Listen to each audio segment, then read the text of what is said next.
Hello there. If you're listening to this upon release, I'm getting the first 2 episodes out quickly in order to plug a piece of work by my special guest, Dan Rebolato.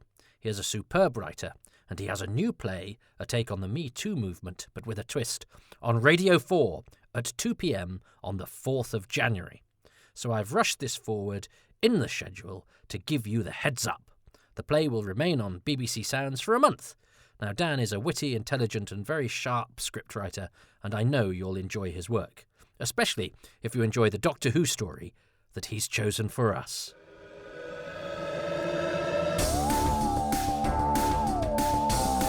Welcome to Happy Times and Places, a Doctor Who podcast in which I, Toby Haydock, ask a friend to choose a story and to tell me their favourite things about it.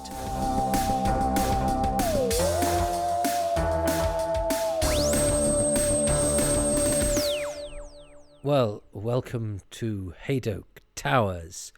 I'm going to slightly alter the way I'm doing these in order to save me a bit of time in the shoddy booth in which I record and put these things together for your digestion.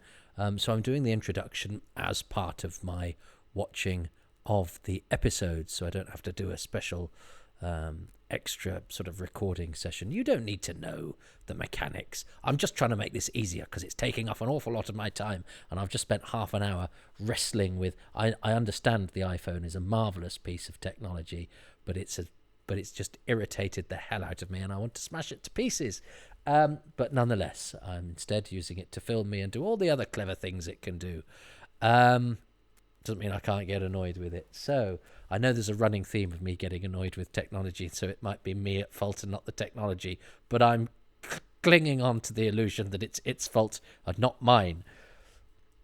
So what we're going to do to introduce our story is to meet our special guest, who is going to introduce himself, I hope, and to tell me for the first time. I know, obviously, because he's let me know what story he's chosen, but now he's going to enunciate a vague outline of why, and then we'll get down to business. Hi, Toby. I have chosen the Ribos operation. The Ribos operation is not on many people's top 10 lists. In fact, I've seen it on some people's worst 10 Doctor Who's, but they are wrong. It's one of the great stories of the classic era. It's definitely in my top 10. There are probably more action-packed stories. There are certainly better monster stories. This isn't much of a monster story, but this is so enjoyable. It's so intricate. It's so rewarding. I love this. I love this story passionately. He's edited it rather beautifully. He's given a fade to black in between bits, which means I don't have to guess when he's stopped talking. He didn't introduce himself. He is Dan Rebolato. He is a very clever man, a gifted playwright, has written many plays for radio and for the stage. Very smart cookie. I might talk about how Dan and I first encountered each other, but Dan's a very entertaining, very smart fella. And he's a writer, so I'm slightly unsurprised that it was him that has chosen. Well, I'm going to talk over the episode because I'm going to press play. We're going to press play, and I'll get into this. Press play in 3, 2, 1,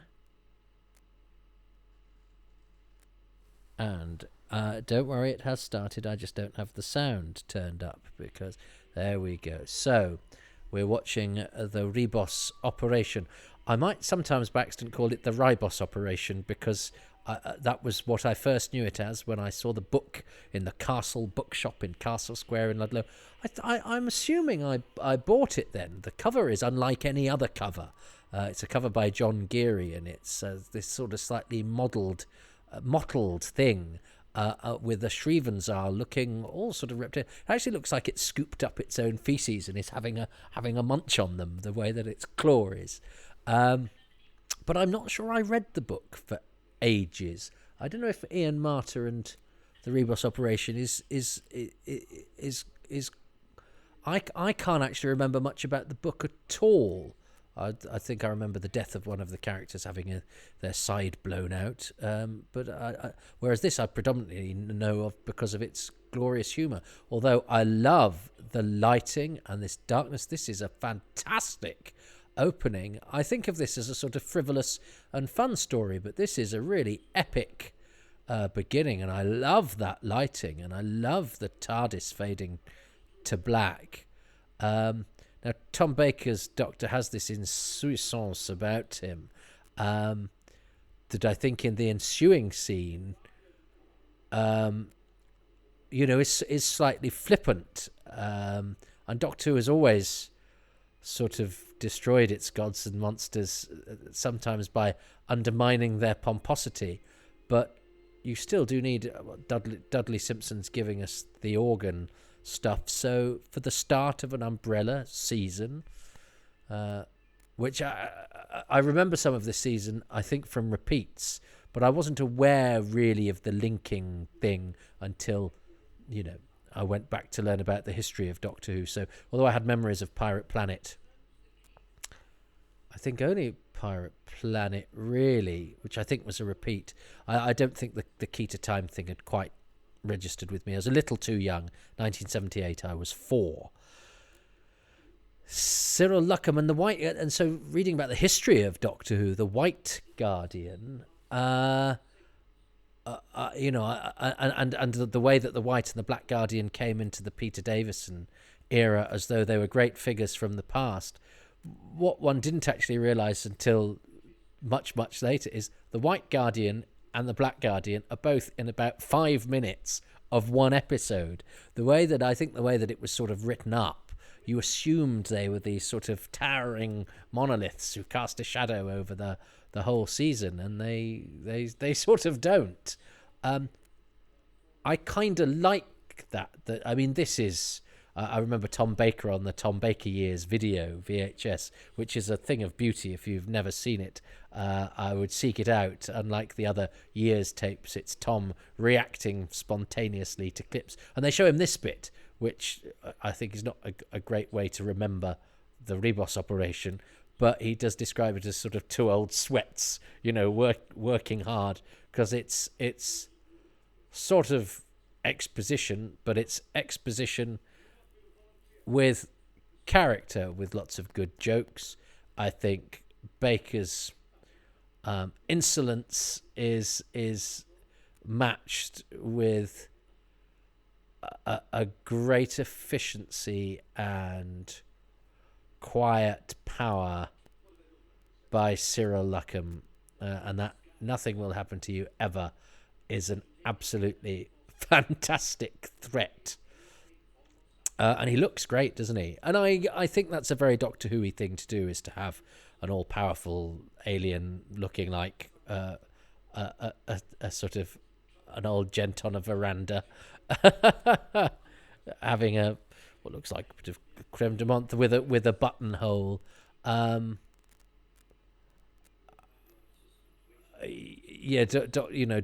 Bringing down, making its all-powerful things, work within a budget, but also it makes it sort of work timelessly. I love the fact that the Doctor's slightly pissed off with the exposition now. He's like, yes, what else? What else do we have to get out of you before we get the plot going? But I actually think this is, even though it's pretty, straightforwardly done in terms of let's dump this information immediately, not organically have it as part of the story. It's like an opening chapter. It's like a prologue or a preface before the story proper, which is slightly cheeky, but it's done with 2 old sweats, but some good lines, and I think Cyril Luckham judges it well. That shot is incredible. What a way to herald the arrival of the beautiful Mary Tam in a stunning dress from a debuting costume designer, the fabulous June Hudson, who I think is, just makes everything look either elegant or operatic, and I think it's the right way to go. It does run the risk, perhaps, of... No, it doesn't. No, I think you need to embrace Doctor Who with both hands. I think when Doctor Who looks drab and has people talking about highfalutin things while dressed in beige, or that wonderful phrase, squabbling rubber.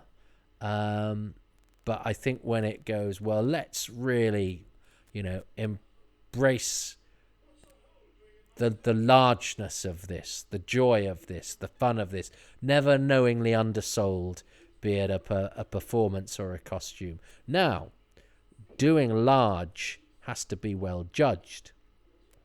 I love Tom Baker. I don't think he always is reined in enough, and I think he is sometimes wayward. Now, you pays the you pays the money. What's the phrase? What I'm alluding to is you get an actor with this sort of presence, confidence, and eccentricity, and the rewards you get do sometimes come with some kickback. And I think that is, Tom will try anything, and it means we get some moments of absolute brilliance, but sometimes it means we get some moments that don't quite work. And would I rather have that than someone that never does the moments of greatness? Should life be like that? I think perhaps it should. Although I would say, and that I think, Patrick Troughton is another mercurial actor. I don't think he has I don't think he has wayward moments in the way that Tom Baker does. And I think some of that's tied in with the length of time that Tom Baker plays the part and what we know about him. And I think, we know that he would test directors, he would test other actors. In fact, what I love about this Key to Time season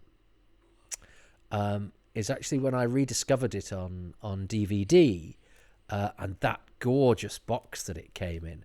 It was when it was quite a lot of money, and I remember going, I bought the Key to Time season because it wasn't a season I knew brilliantly. I never had the VHSs. I borrowed the VHSs off a friend of mine, and he never actually got them back. He doesn't want them back now because technology has moved on. My friend Bernard, who played Tylos in Full Circle, I met this guy and he lived not far away, and he was in Full Circle, and he lent me the Key to Time season. And that was really when I had seen it on bootleg, but that was when I watched it properly, which was quite late on. It was after I left university. So it took me a long time, I think, to learn to realise how great this story was, because watching it on a slightly sort of mucky VHS, I think didn't help with its charms. I was slightly worried approaching this because I have the feeling that much of what I love about it is the things that people say to each other, and the very nature of this is that I have to talk through it, so there will be various brilliant lines that will, I'm sure, be missed, and it's the lines and the performances that I think I've always really enjoyed about this, which means I've had this waiting in the wings and have approached it with some trepidation, partially because Dan is a playwright who I will probably choose rich textual things that might not be as easy for me to pick up upon because of this process, which involves not shutting up, which so this is they're slightly wobbly claws, the Shrievenzahl. Dan said in his introduction it's not a great monster story. It is about the characters. Unstoff and Garen are fantastic. But yes, what I was saying, when I rediscovered this on DVD, one of the great joys was listening to Tom Baker and Mary Tam on the commentaries, because they obviously got on. They obviously had great respect for each other. Mary Tam, because she has this Ice Maiden thing going on as Romana, and I think she's written as sort of aloof. I hadn't realised just what a laugh she was. And that really comes across in the DVD commentaries. And I've seen a few on-stage interviews with her since at conventions. And she's this stunning classical beauty. And I think she's from Eastern European stock, wasn't she? So she has that sort of stunning, slightly aristocratic looks about her. But I think she was also a Yorkshire woman, wasn't she? And has a sort of blunt, game sense of humour. And I wish I had got to know Mary Tam, because I think I'd have liked her a lot. And I actually think Mary Tam is perhaps slightly more interesting than Romana somehow is allowed to be. I'd be very interested to see how I react to Romana, because I remember when we wrote Running Through Corridors, neither Rob nor I had an awful lot to say about Romana 1. And I still haven't quite got to the bottom of that. Because obviously they have a great rapport. And it's interesting because the Doctor and Leela have a great dynamic, and it's no secret that Tom Baker and Louise Jameson didn't get on. But I do like the idea that apparently, Tom Baker was a bit, rude to Mary Tam, and she stood up to him and got his respect, and they discovered they shared a similar sense of humour. So there's a different sort of dynamic going on between Doctor and companion. And how do we feel? Interesting. How do we feel about the fact that somebody's come and said of our hero, actually it didn't do that well in class, and I'm a bit cleverer than you. But the series has never been afraid to do that. It's never been afraid to show the flaws of it. So John Pertwee's vanity was, often front and centre, and often led to him having to cover up for his own folly. Patrick Troughton and Zoe, there's no doubt that the Doctor is fiercely intelligent, but he's perhaps, too busy mucking about building his own time-space manipulator out of, fizz bombs, godstoppers, and mud, and a Ford Fiesta, than he is to sit down and learn the proper science and do well in exams. And that appeals to me because I'm not a reader of instructions. I don't have the patience to do things properly, so I always get through by the skin of my teeth, and usually make things much more difficult than they need to be. So that element of the Doctor, I feel good about myself if I identify with the Doctor, because obviously the Doctor is a brilliant, charismatic, clever, and intelligent and heroic person. So if I have some traits that aren't necessarily good traits, that I can sort of go, but if the Doctor does that, they must be up to something. Now, I'm loving the design on this. I think the costumes are magnificent. I know a lot of them came from stock, but it doesn't matter. Making BBC drama is all about marshalling the resources at your disposal. And I believe this is cold, and I suspect it was really, really hot because they're in a television studio. And it's obviously studio bound, but that's okay. I mean, BBC Shakespeare's were obviously studio bound, and they were, illustrious high-end productions. This looks great. That's a fantastic set from Ken Ledsham. I love the snow. I just think the snow makes it feel a bit different. So I love the whole feel of Ribos. See, I think I like to think I know a bit about Doctor Who, but I've got a real brain fog when it comes to, and Time Lord. I always have to check how Time Lord is laid out. Is it Time Lord or is it Time Lord? And I know, but I forget, and then I lose confidence in myself. It's the same with Ribos and Ribos. Do you have any blind spots, listeners? Now I have put on my Patreon page on patreon.com/Toby Haydock. I have asked some of those very generous people who keep me in gobstoppers and oxygen to send questions or observations about the stories coming up. I've only had two of them. Nathan Moore and Tim Dickinson have asked things and suggested things, so I might throw those in if I lose inspiration. How far ahead, asks Nathan Moore, he has a question, was the Key to Time idea planned in terms of this season, and to what extent was it mapped out? Well, I mean, it was planned far ahead. It was going to have this umbrella theme, and that there was an edict on high to be less silly than the Invasion of Time, but I don't think they mapped out a story arc, and I think that's apparent in the way that the Key to Time is, apart from the sort of looking for the segments, which writers work in to a lesser and greater extent depending on how they wanted to serve the story. The actual, Key to Time plot is sort of basically two bookends with Valentine Dial and Cyril Luckham at either end. That's not quite fair on the Armageddon factor, which I think at least does sort of tip the nod to go, no, we're getting to the end of the Key to Time thing now, and we need to up the ante. And Robert Holmes, I think, works the Key to Time into this rather nicely. Everybody's after the same thing, but it's of different value to different people, and some of its value is invented. I think that's all quite clever. Right, yes, so confession time. I love this story. This is not going to be difficult for me to eulogize. It might be difficult for me to describe to you, because it's so rich in character and dialogue and performance. But this is the sort of thing the BBC does well. This is the sort of thing these kinds of actors do well. It's good acting. It is not necessarily acting you would find much of on television these days. I think that's understandable. A lot of this is more rooted in sort of stage tradition.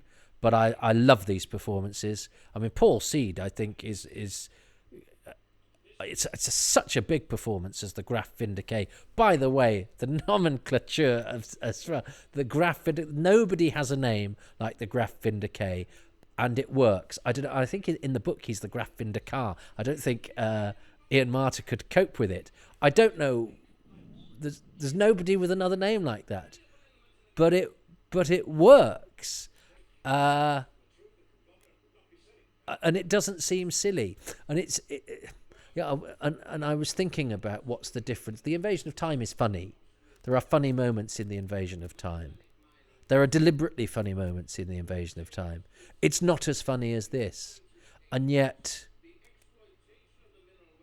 because this is a different sort of humour, the humour is organic to it. The humour, I don't think, ever pushes itself too far. I think it's slightly smarter. I think it's more disciplined. And that's, and it's I think when people get a bit carried away, and I think when people try to keep up with Tom Baker or try to ape Tom Baker and don't have what he has, and as I say, sometimes even he is wayward, but he's a wayward genius, and sometimes when you see non-geniuses trying to keep up with Tom Baker, it doesn't quite work. It's an ill-fitting outfit. I think everybody in this has the strength and presence of performance to match or complement what Tom Baker is doing. So it's a very consistent production. And she does that was very good, because she's sort of deadpanning her way through his excesses, and I think that serves to ground everything a little bit. I mean, he's very shouty, but because he's a zealot, and he's, as we discover later, on the edge of manners. I love Paul Seed. Paul Seed directed House of Cards, which was designed by Ken Ledsham. And again, that's what I love about the DVD of this, is that they interviewed a lot of the guest cast from this season, not just about their individual stories. There's a sort of overarching documentary that talks about working at the BBC at the time, because this was when strikes were happening at the BBC. Paul Seed became a hugely respected director and was recommended, I think, by Graham Williams, or certainly this production resulted in him moving behind the camera. and directing some absolutely fantastic stuff. Never had the pleasure. He's one I'd very much like to have had the chance to speak with Paul Seed, because I love what he does in this, and I love his subsequent career. And he's got the hardest job, really, because everyone else is quite funny, and he's not really allowed to be, but he still needs to sort of match the largesse, and he certainly does that, but also be a credible threat, and he is certainly that. And there are actors who shout less than Paul Seed in Doctor who somehow seem more over the top, or less appropriately over the top, whereas I think he is well. He judges it very, very well.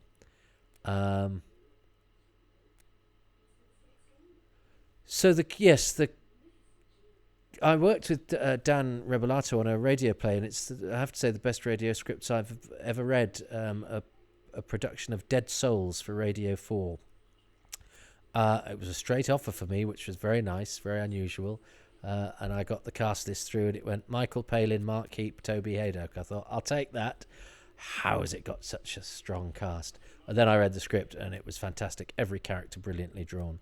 And I really liked Dan. But we didn't talk about Doctor Who, because I didn't know he was a fan, and he didn't know I was. It was only subsequently on Twitter, when I think we followed each other, because we'd got on when we'd done the show, but he'd been so busy supervising the production. One of us, I can't remember what the tweet was, but I know it was about the monster of Peladon, and I went, hang on, are you a doctor? And so it went on. Now, this is John Hamill, who, here's a piece of trivia, is very well endowed. There you go. You won't get that on any other podcasts. How do you know that, Toby? Because John Hamill, you can find him on the internet. He was a bodybuilder and not a glamour model. I mean, it's quite a glamorous appendage that he has. And he did do some saucy movies. But he also did some pretty impressive movies and sort of semi-leading roles in sort of horror-y type movies in the 70s. He's one with, is it called Trog, with Joan Crawford and Bernard Kay, my old mucker, which leads to Bernard Kay being played by somebody in Feud, the series about Joan Crawford and the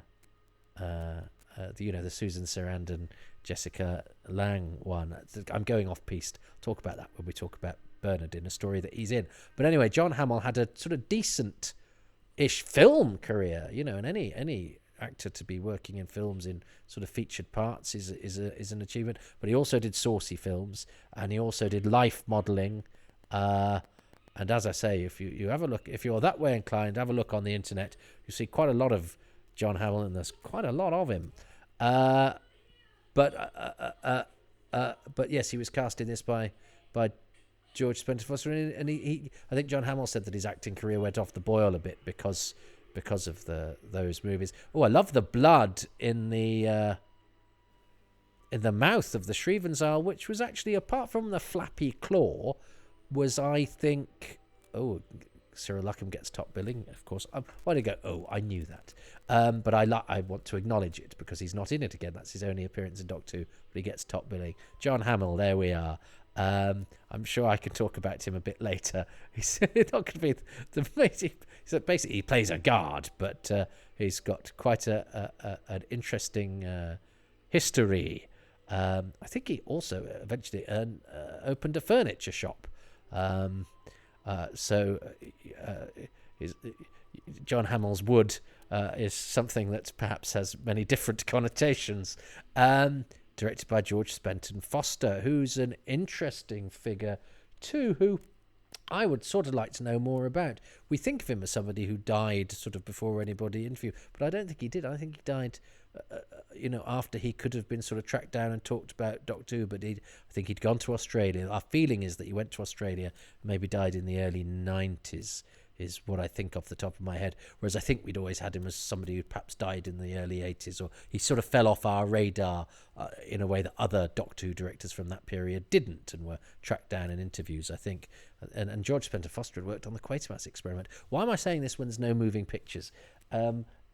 So I need to see what Dan's favourite thing of part one was. What is mine?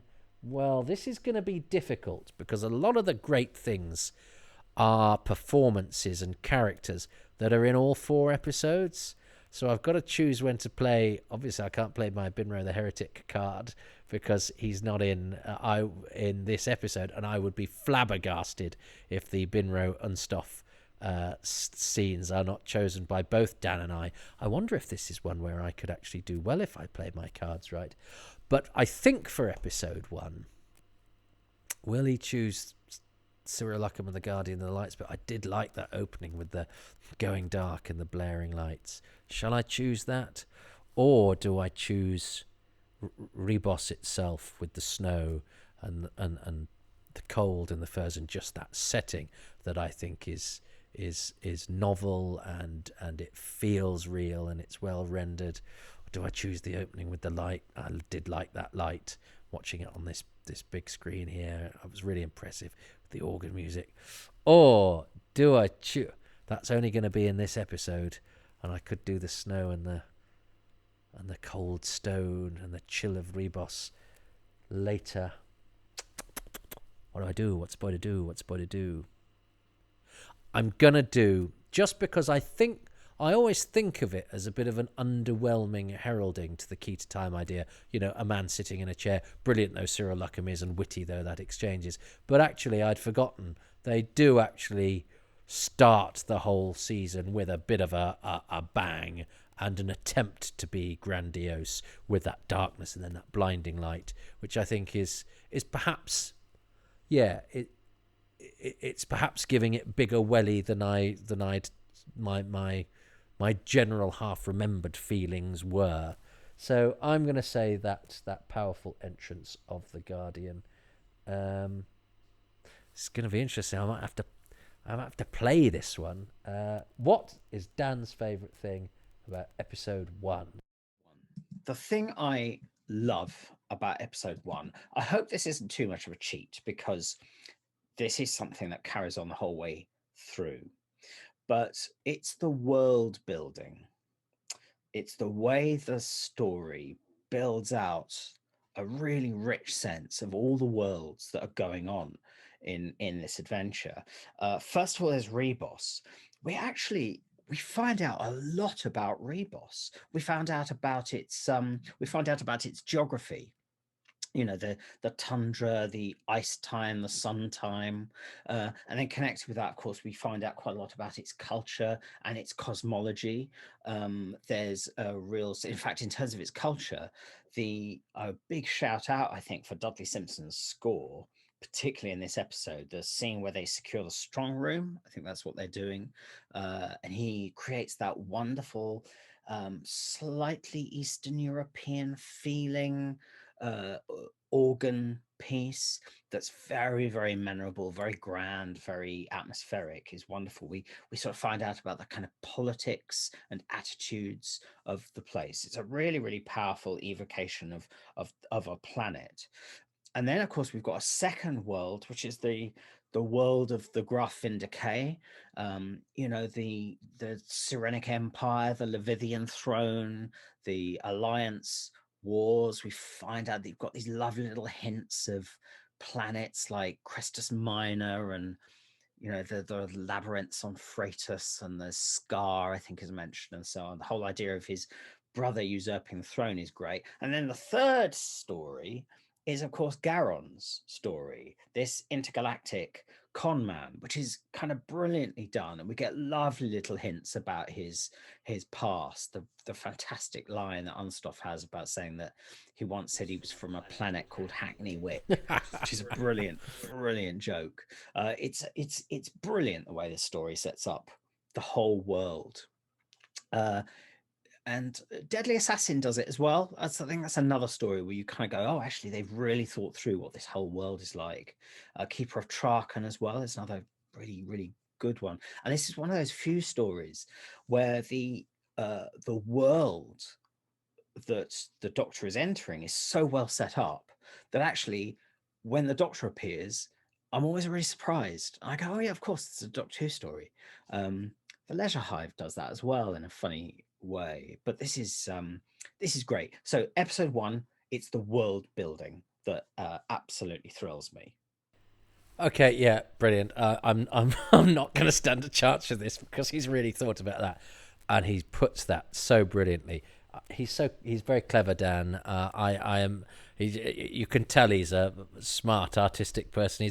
He's the sort of person that in fact, the last time I saw him, I wasn't. I actually I didn't get a chance to speak to him because I was doing something. He was. It was at the National Theatre tea rooms, and he was talking to Simon Williams.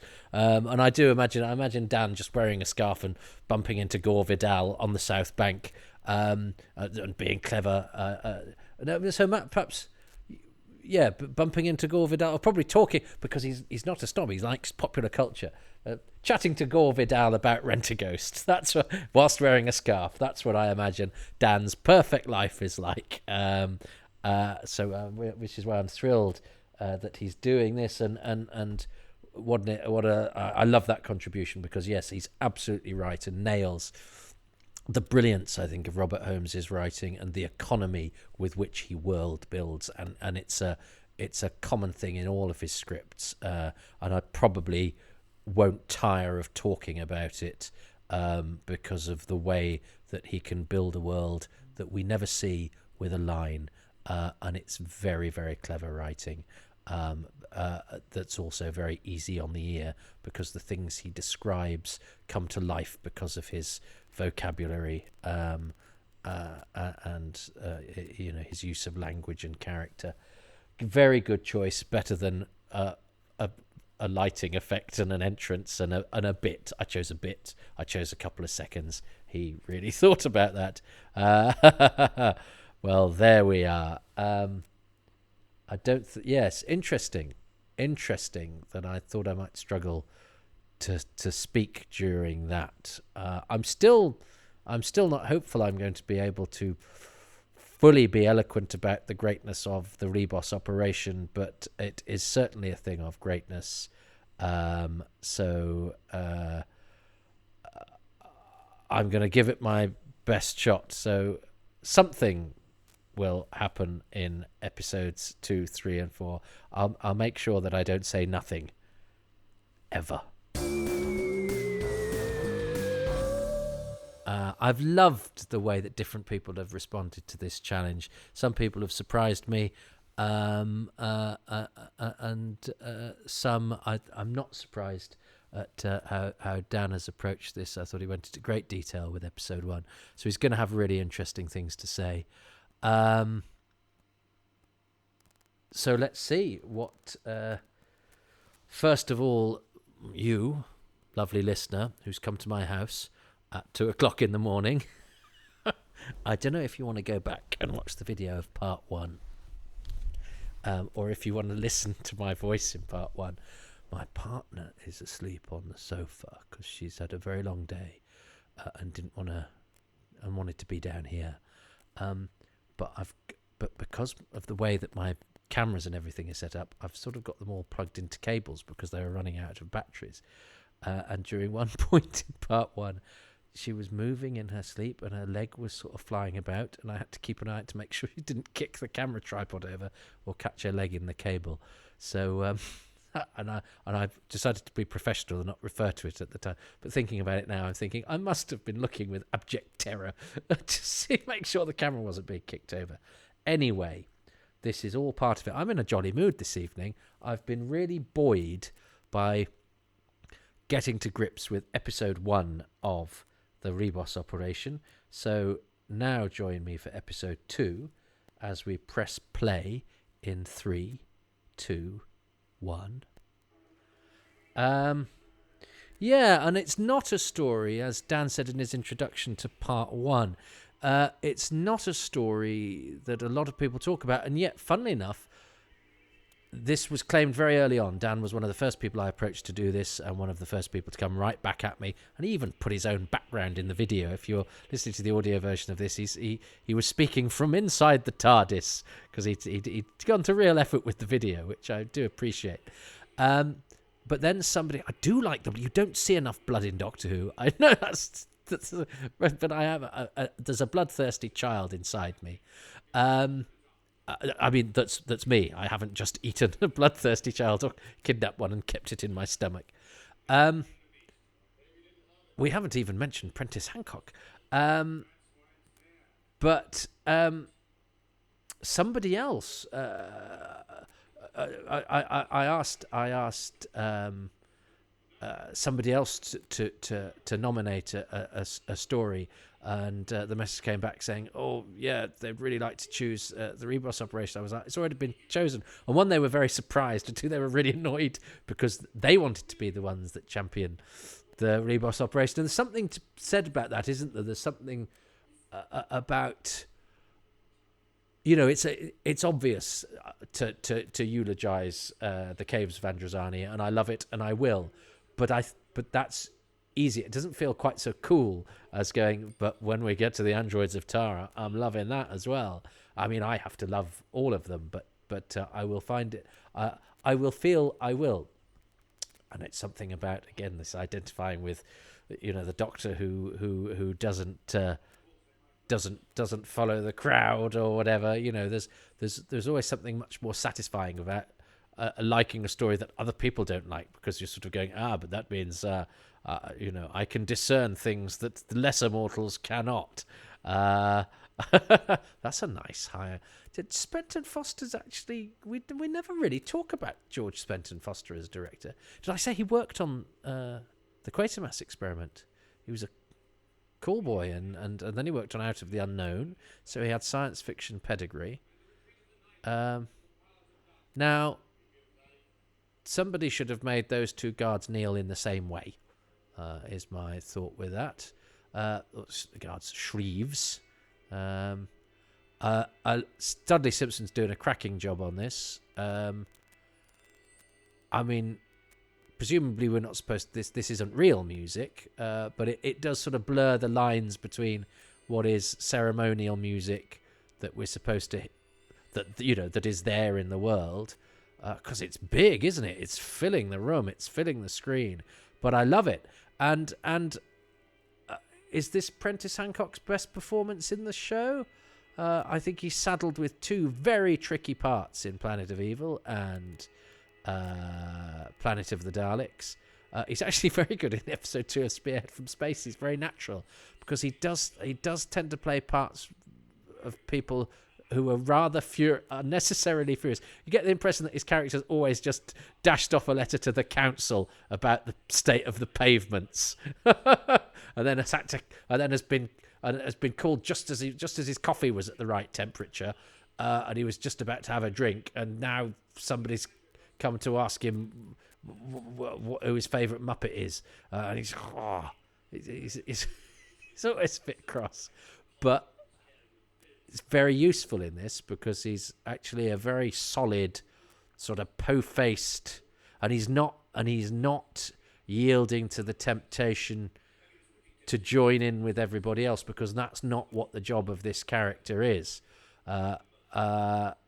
He's playing it straight. I like the way he stroked his moustache with his leather glove there, but he's complementing what Ian Cuthbertson is doing so gloriously, very well. I don't really go on forums much anymore, apart from to plug my wares or whatever.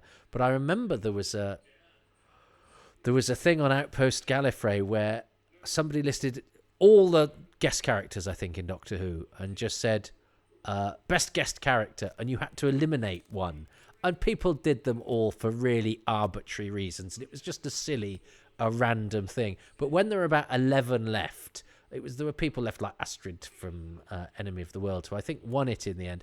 But of the last 11, I think Garen was the only one who was really a brilliant character, because, as I say, it was a sort of silly thing that was done. There were no rules. It was a bit sort of Mornington Crescenty or whatever.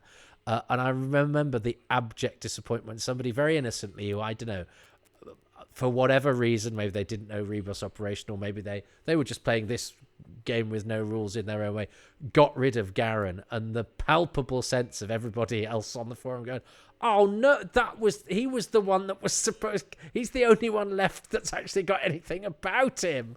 And I remember the person that limited, what? Oh, I didn't know, sorry. Yeah, you could tell that everybody listening was going, well, so long as nobody deletes Garen, this whole thing we've been doing for months is going to be worth it. Because Ian Cuthbertson is really, really good, and very well known for being in Charlie Endell Esquire, in Budgie, and he's in The Stone Tape by Nigel Neal. Great man of the theatre as well. I think he had something to do with the Royal Court, where Dan, I think, has done stuff. I like Shellac Scar as well. The relationship between these two is brilliant. The characters are really well drawn. He's got very wet lips, hasn't he, Paul Seed? It's because he's doing a lot of shouting. But it's good shouting. And Dan talked a lot in part one about what his story is, the fact that but the idea that the Doctor Who story is about a con, I think is nice. And now that we have things like Hustle and the the Ocean's 11, I know that's a remake, but that spawned a few others, didn't it? And sort of capers. Not many Doctor Who stories are capers. I know Time Heist was more recently, wasn't it? I think the caper is a genre that Doctor Who could do a little more, especially if it brings us into the orbit of characters like Garen and Unstoff, who are consistently through this story working against the Doctor, and yet you really like them. And that's a nice pull for the audience, because what you're sort of often you're thinking, how is the Doctor going to defeat this baddie, and I'll enjoy, watching the Doctor escape, the Doctor and the companion not die and escape. Whereas this, it's more like, well, we want them to outwit these con men, but we also like the con men. So how are we going to end this story satisfactorily with all of the people we like? Okay, seeing as those two outcomes seem at odds with each other. And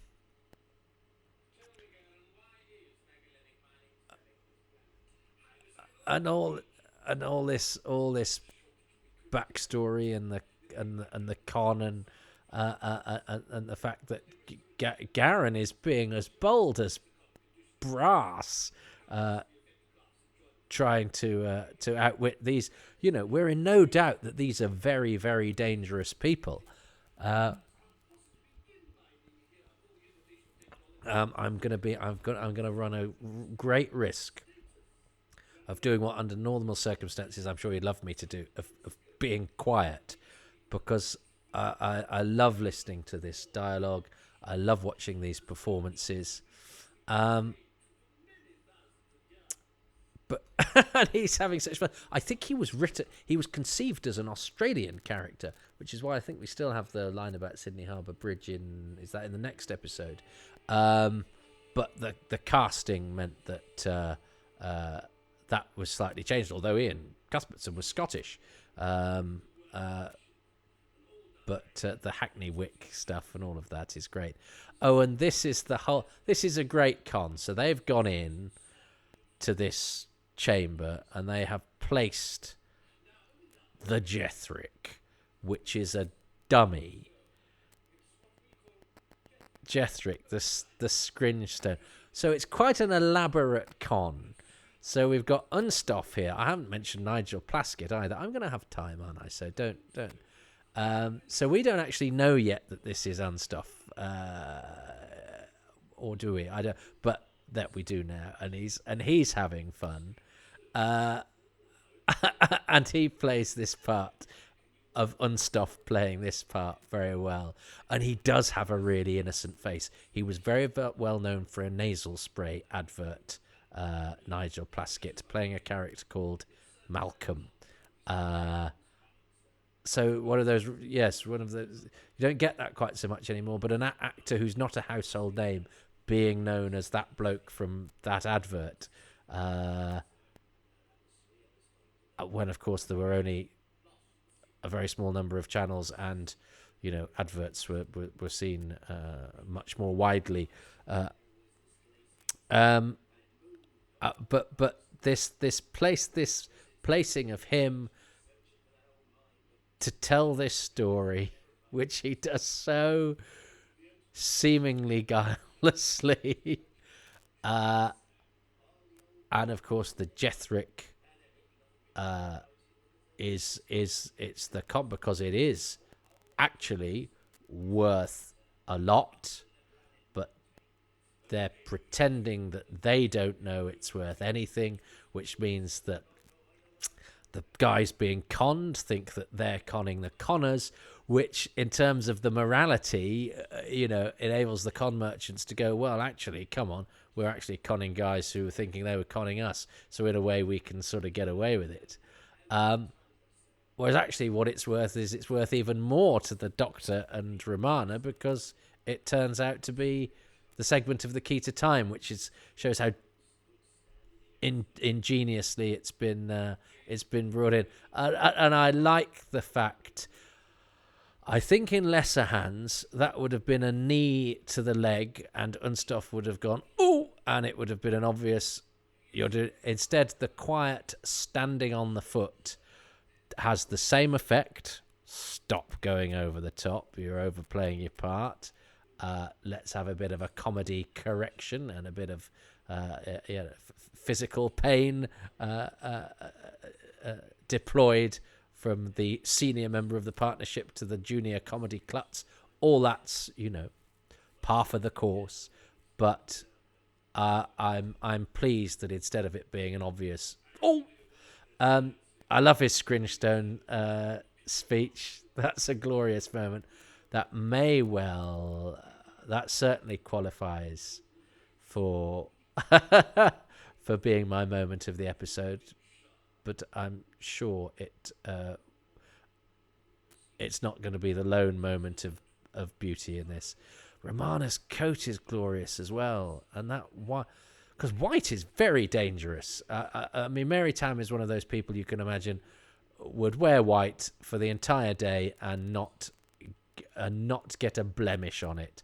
I'm the sort of person that puts on a clean shirt and either scuffs it or a button falls off or I get bean juice on it within approximately 30 seconds, even if the nearest bean is on Mars. I'm a scruffy man, and I'm not happy about that. I have a brother who holds himself very well and can dress out of stuff that he's bought from a second-hand shop and make it look $1 million. You put me in a Versace suit, I would look like vicar who'd been rolled around in a yard and then put inside a vibrating car and then covered in brambles and sick. I have a very positive self-image. And I suppose I can understand why Doctor Who fans aren't massively turned on by this. It's an atypical story. It's a curious one for a season opener. It's a very charming fable that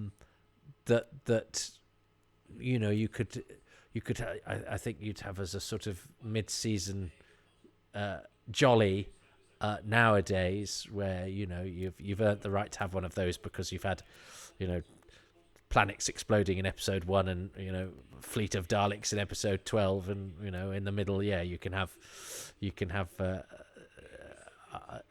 bit of something a bit lighter. This is he does that so well, because it's a comic performance, but he the genuine danger lurking beneath all of this is palpable. It's very clear. So I'm not saying it's a frivolous story at all. The sense of danger is very well conveyed.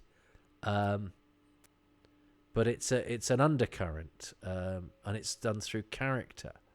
Actually, the cold acting in this is very good. I know that's that may sound like I'm damning it with faint praise, but I believe that it is cold here, and I know for a fact that it is not. And so, yes, the Graf is being bugged. So his suspicions have been aroused. So it becomes bluff and double bluff and cross and double cross in the best way that a crime caper should be. Gosh, she looks amazing. And I'm not just talking about physical attractiveness, although she is a very physically attractive woman. She is so elegant. And Doctor Who is a low-budget show, and anything that can bring natural glamour is really, really helpful, because Doctor Who's not a very glamorous show. It's not the Avengers, which had big budgets and was all on film and had, movie actors and all of that sort of thing going on. This is television centre in the 70s. Those are not necessarily glamorous things, and yet Mary Tam effortlessly just, I think, adds class and glamorousness. I love Nigel Plaskett. He's extremely likable. He's a puppeteer for Spitting Image. I'm assuming not the modern iteration of it. It's just been relaunched as I record this. But when Spitting Image was at its height in the 80s, Nigel Plaskett was one of the puppeteers, and he's just launched a series on Children's BBC where he's still part of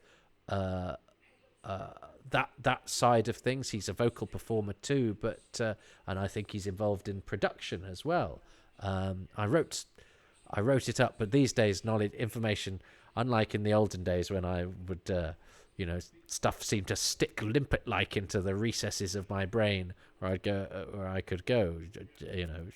John Hamill was in this film and that film and the other. Nigel Plaskett, I've written extensively about in my column for Doctor Who magazine about a new series that he's launched on Children's BBC this year, and I know if it's not puppety, it's animated or something. And I actually wrote the words. I read the press release. I looked it up. Checked my story. Blah blah blah blah. Can I remember the details now? Something that I committed to print 2 months ago. Nope. What's your name? Why am I cooking my shoes? That's how it happens. Look, it's glorious design work, and I love this. I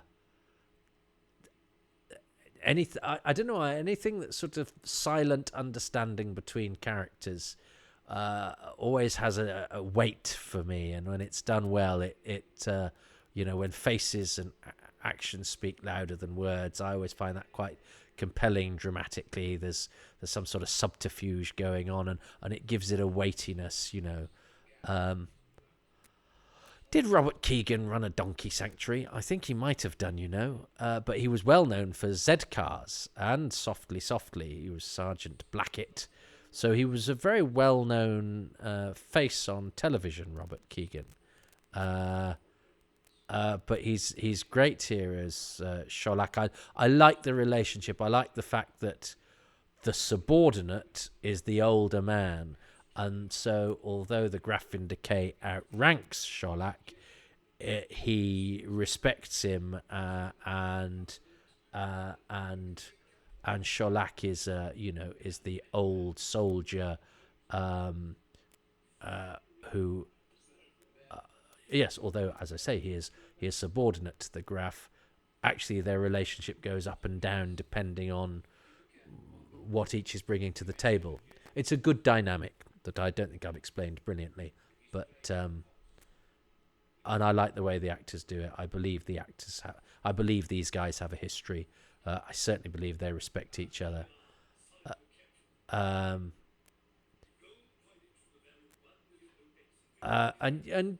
credit to as I say, credit to Prentice Hancock, who was an actor that people knew, and I think on the back of better parts, to accept the role of captain. He doesn't even have a name. It's important having somebody no nonsense in that role, and I think he does it well. And I have said about Prentice Hancock, who I've had the pleasure of interviewing and I've enjoyed the company of. But I sometimes when he's playing those sort of hot-headed characters, he does have that. He does have a strange ability to be both wooden and over the top at exactly the same time, and I think that is quite a skill, but it's an odd one.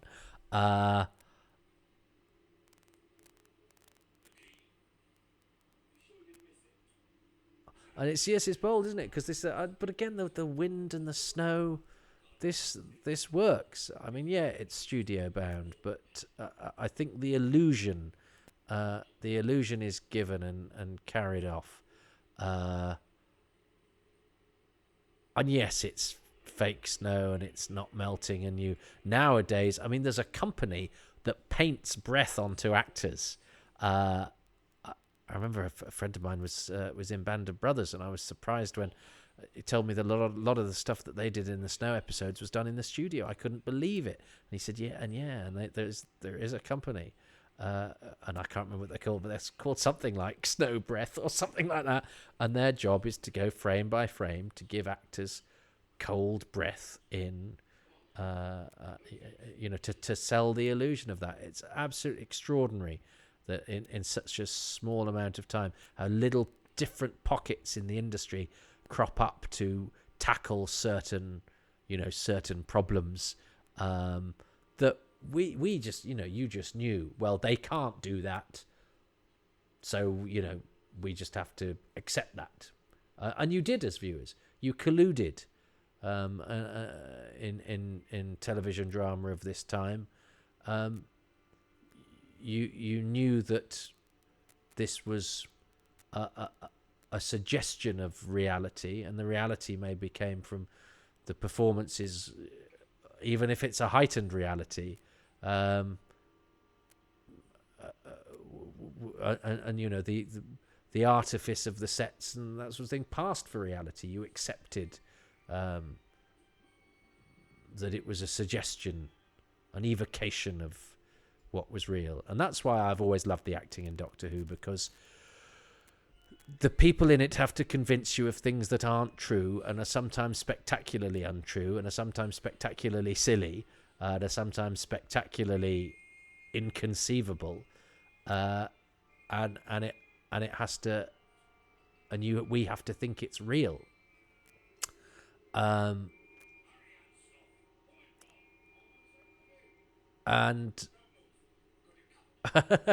now this is because Tom Baker, you can tell when he respects the person that he's acting opposite. He'll sometimes join in. He's sometimes a bit deferential. This is very good. Yeah, it's no one makes a fool of the Graffinder Cairn lives. Oh, yes. I love this. I think it's absolutely terrific. But am I keen on that final close-up of the Doctor? I'm not sure, but that doesn't matter. There's a few of those where Tom sort of slightly nods and winks at the I remember the end of episode 1 of the Sunmakers. He kind of does that. Oh, really? It's one of those. Yeah, it's one of those things that I think a stronger producer might have gone, yeah, let's not do those things. But that's glorious. And Tom Baker and Ian Cuthbertson, I think, is a match made in heaven. June Hudson's doing a great job. Ken Ledsham too. It's good, innit? It's good, innit? So what am I gonna choose for that? I think. Come on, pause. Sorry, everybody. I just need to. Don't know why this is not pausing.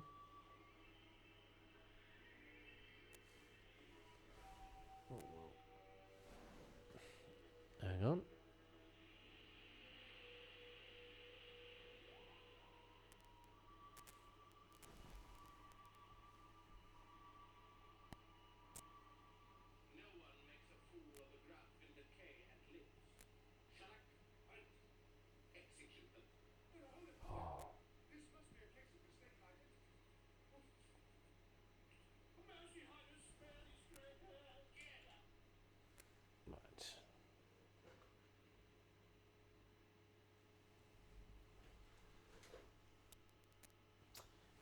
Right.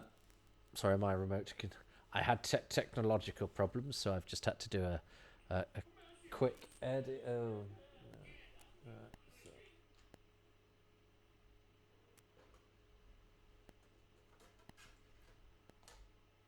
I couldn't pause my disc, so I've had to take it out. So I might have had to do a quick edit there, but I've not been cheating. So let's have a look. So my thing, I think, my thing for episode 2, before we cut to playwright Dan Rebelato to see what he has chosen for episode 2, I think it's got to be Unstoff's Scrinstone tale, which I think is delightful, and it's a great synthesis of, you know, Robert Holmes's world building. Even though it's a false world that he's built, it is still rich and gorgeous. The performance of Nigel Plaskett doing it, the whole, I think the judgment of the whole scene is pretty spot on, and it's negotiated very carefully, and I think with a deftness and a lightness of touch, and I enjoy being in it. I enjoy being, and I know, and it knows it's slightly silly, but I think I think you know that it knows that, and it's just like a warm blanket of cheerfulness and joy, and everybody sort of enjoying themselves, but not sometimes when everyone's having a good time, they forget to make sure you do too. You're absolutely joining in with that. You're having a cozy old jolly time in that scene with a lot of people working in a rather lovely fashion. So the Scrinstone monologue by Unstoff. What's Dan chosen? Episode 2. So I'm going to go much more specific here. The thing I love in episode 2, probably most of all, is the Scringestone scene in the strong room, and I love it. I accept it doesn't really make much sense. It's not clear at all what Unstoff is doing. Is he really, they've got a very worked out plan, and he seems to go completely off piste to try and get, a little bit of money for a fake map, which seems kind of weird. I also accept it's very odd that Unstoff and Garen are carrying around this piece of Jethric, which, by all accounts, it makes anyone unbelievably wealthy. So why they need to do these con tricks, I don't know. But that aside, it's a fantastic scene. It's very, very funny. It's a brilliant interplay of all the main characters. You've got Garen and Unstoff, you've got Sholak and the Graf in Decay, and then you've got the Doctor and Romana. And it's kind of fantastic seeing the discomfiture of Garon as Unstoff starts talking, the sort of bemusement and suspicion of the Graf and Sholak, and then the fantastic moment where, and it really feels like it's Tom Baker doing this as much as the Doctor, where he sees the awkwardness going on and he thinks, that's fun, I'm going to go in and wind this up even further. And Tom Baker is just wonderful in that sequence, and he's joining in and chatting, and everyone is sort of bemused by his presence. It's a fantastic thing. It's very, as I say, it's very, very funny.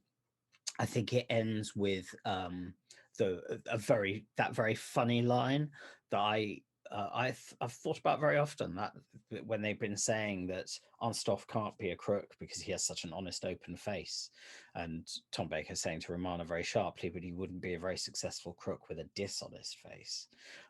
Great line, fantastic. Yes, I chose the same thing as Dan, so it's 1-1. Oh, the stakes just got higher. We are on the Ribos Operation Episode 3. I'm having a whale of a time. I hope this is a story that you like, and if it's one that you hadn't liked prior to this, it's maybe inspired you to go back and watch it. If you've never seen it, why are you listening to this? Watch it first.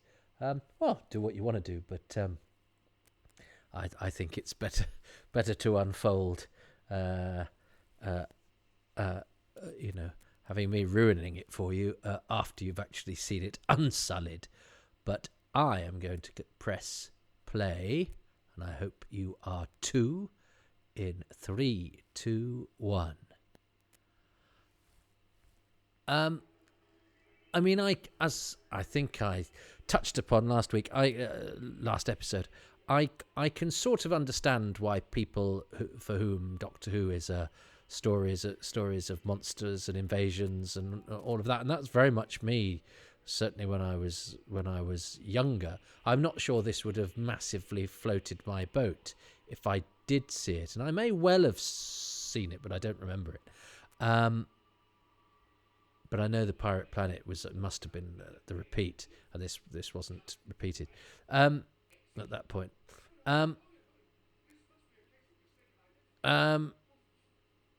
Tom's fooling about a bit here. I'm not sure I approve of people like me calling Tom Baker Tom. I don't like it when the magazine does it. And if I write articles, I use the person's surname because I don't like it when a journalist is too familiar, especially when writing. These are not our friends; these are our heroes. But I have worked with him, and he's nice to me. But I'm aware it might come across. I'm aware you might judge me for it, and part of me doesn't blame you. But I'm not meaning to suggest that we're bosom buddies. And I think, as a Doctor Who fan, one should have more deference than sometimes I think Doctor Who fans show the show. I'm a fan. I am subservient to the show. That's how I see it. Anyway, let's not get into that. It's boring. Which this is not. But it's interesting seeing glimmers of Tom Baker's, Mr. Baker's, Lord Baker of Gallifrey's, messing about there, putting Garen in front of him, all of that. The Scringe Stone. That's brilliant. I love the payoff to that, and that the graph is, the Scringe Stone in Unstoff sounds so ridiculous, but when Graf says it, this is brilliant. I like the way that Paul Seed goes on this journey, and never sends up the Graf. He is still a dangerous man, and I like Sholak's sort of wry amusement. He's an acidic general who's seen it all, but it means he can afford to take his time and enjoy how amusing he finds this guy who he would kill without a second's thought. I buy it all. I believe it all.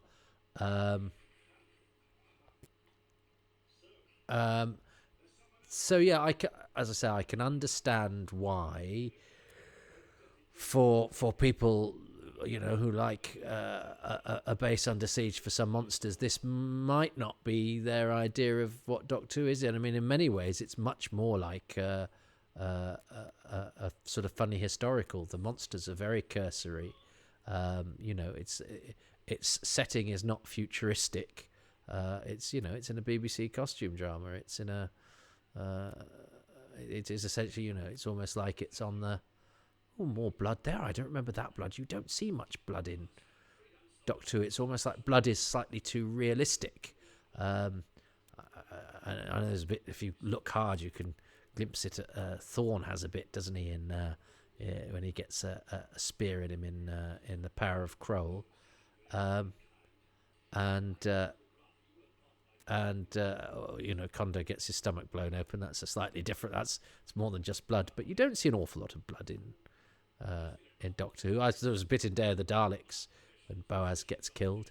I'm not going to sit here and adumbrate all the moments you see blood in Doctor Who, but I would say it's it's not seen as often as it would in real life have been seen had all of the people who've died in Doctor Who shed blood when they perhaps should have done, which means it's as I say, I think it's quite novel when you see it. But actually, in a story like this, it's okay because there's less. It's less alarming, I think, than if you'd seen it in a story set on 20th century Earth with people who worked in shops and offices, rather than sort of fruity-voiced intergalactic conmen dressed in cast-off costumes from a production of War and Peace. Hello, K9. How are you going to get out of the TARDIS? K9's one, of course, that divides people as well, isn't it? I wonder if a lot of that is people who were pre-K9, who had K9 introduced to them, who saw it as an unpleasant intrusion into their series, and people for whom K9. My first memory is The Invisible Enemy, so I don't remember Doctor Who without K9. Now, the other Shreve here is Oliver Maguire, who's an Irish actor who in things like Ballycus Angel and stuff. And I think when he died, I found a death notice for him. He was a relative of the actress Tara Fitzgerald. But yeah, and he was still acting well into the 21st century, keeping going, but died in 2012, I think. Binro the Heretic, and actually, again, on paper, this is Guard, but he gets one of the best scenes in it, and he does it well. There's a lot of history in that, and I love Binro the Heretic. I love Timothy Bateson. Timothy Bateson, a fine actor of stage and screen. The first person to play Basil Fawlty. What? I'll explain later.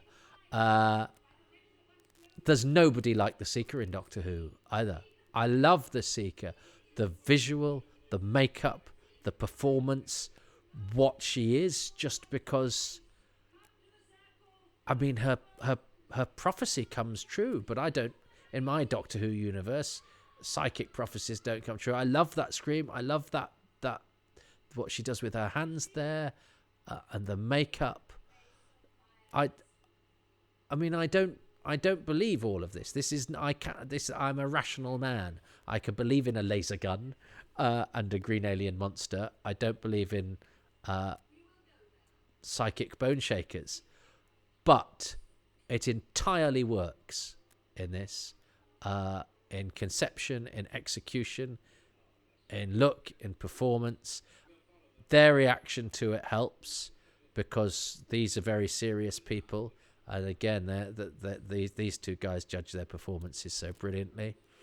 So just when you think the story is this sort of con, it takes on this caper.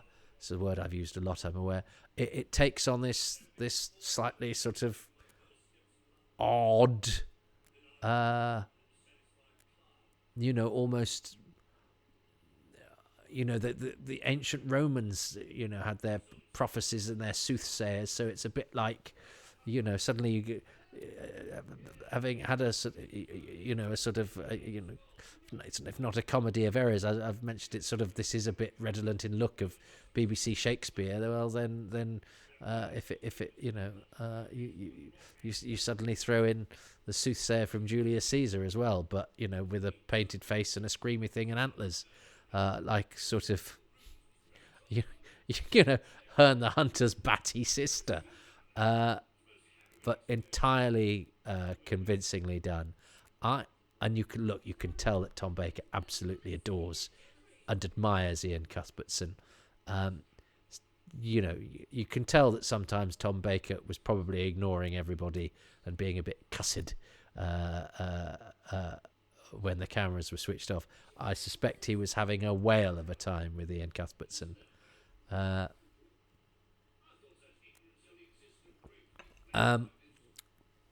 Ian Cuthbertson is in the movie Gorillas in the Mist, of course, and he was in a thing called Sutherland's Law. He's in the last couple of episodes of Survivors. He had a fine body of work. I think he became. Oh, he's in Inspector Morse as well. It's a decent part in an Inspector Morse, but I think he had a stroke in the early 80s. I think. So it changed. His appearance changed a little bit. He was a bit more gaunt in some of his later roles, but he's a marvelously twinkly actor, but totally believable. So why am I not choosing Garin? Because I don't think I am. It's almost like on that Outpost Gallifrey thing, I'm overlooking him unnecessarily because I'm looking at the wrong things. He is so good. I'm almost taking him for granted, though. I think is part of it, because he's so good. But I expect him to be good. He's Ian Cuthbertson. And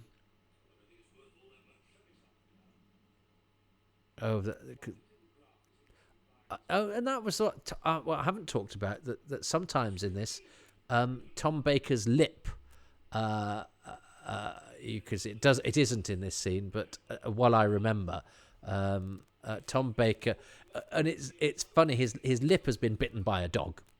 And to hear him tell the story, he says, and this fellow had a dog called George, and I gave him a sausage. And I said, here's a sausage, George. This is Tom Baker waxing lyrical. A dog called George. That sounds like a Tom Baker story.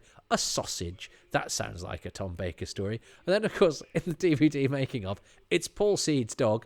I think it is called George. And I think there is a sausage involved. And sometimes Tom Baker, who is, I think, a teller of tales, or an embellisher of tales, which is what we love about him. That's why he is adored by people who think he's Shirley Williams whilst clasping him to their aunt's bosom. It's a bit like when I think he talked of his scarf being knitted by a lady called Begonia Pope, and you go, yeah, you've made that name up. No, there was a lady called Begonia Pope who knitted Tom Baker's scarf. In fact, I was in discussions with one of her relatives, so I have emailed back and forth with. I think I read that. He gets to say right, sir, and I think Pat Gorman, who plays Trooper Crow, got an extra 50 quid for that. You increase your fee if you get a couple of lines. Now, of course, they hide actors, and what in the older days would have been a speaking part is they do a bit of an over-the-shoulder shot and do a bit in ADR, so they don't have to pay anybody properly. So parts that used to be speaking parts played by actors are now a sort of a cheat played by an extra and an ADR person, which just saves a little bit of money. It's probably something that only I care about, but it is a way of eroding the opportunities of actors, and the money goes somewhere, but it goes less and less to the performers. And, good actors are worth their weight in gold. And good performances, they speak to us. They entertain us. They impress us. They sometimes distract us. They sometimes give a bit of extra sparkle to something that needs it. There's absolutely no question.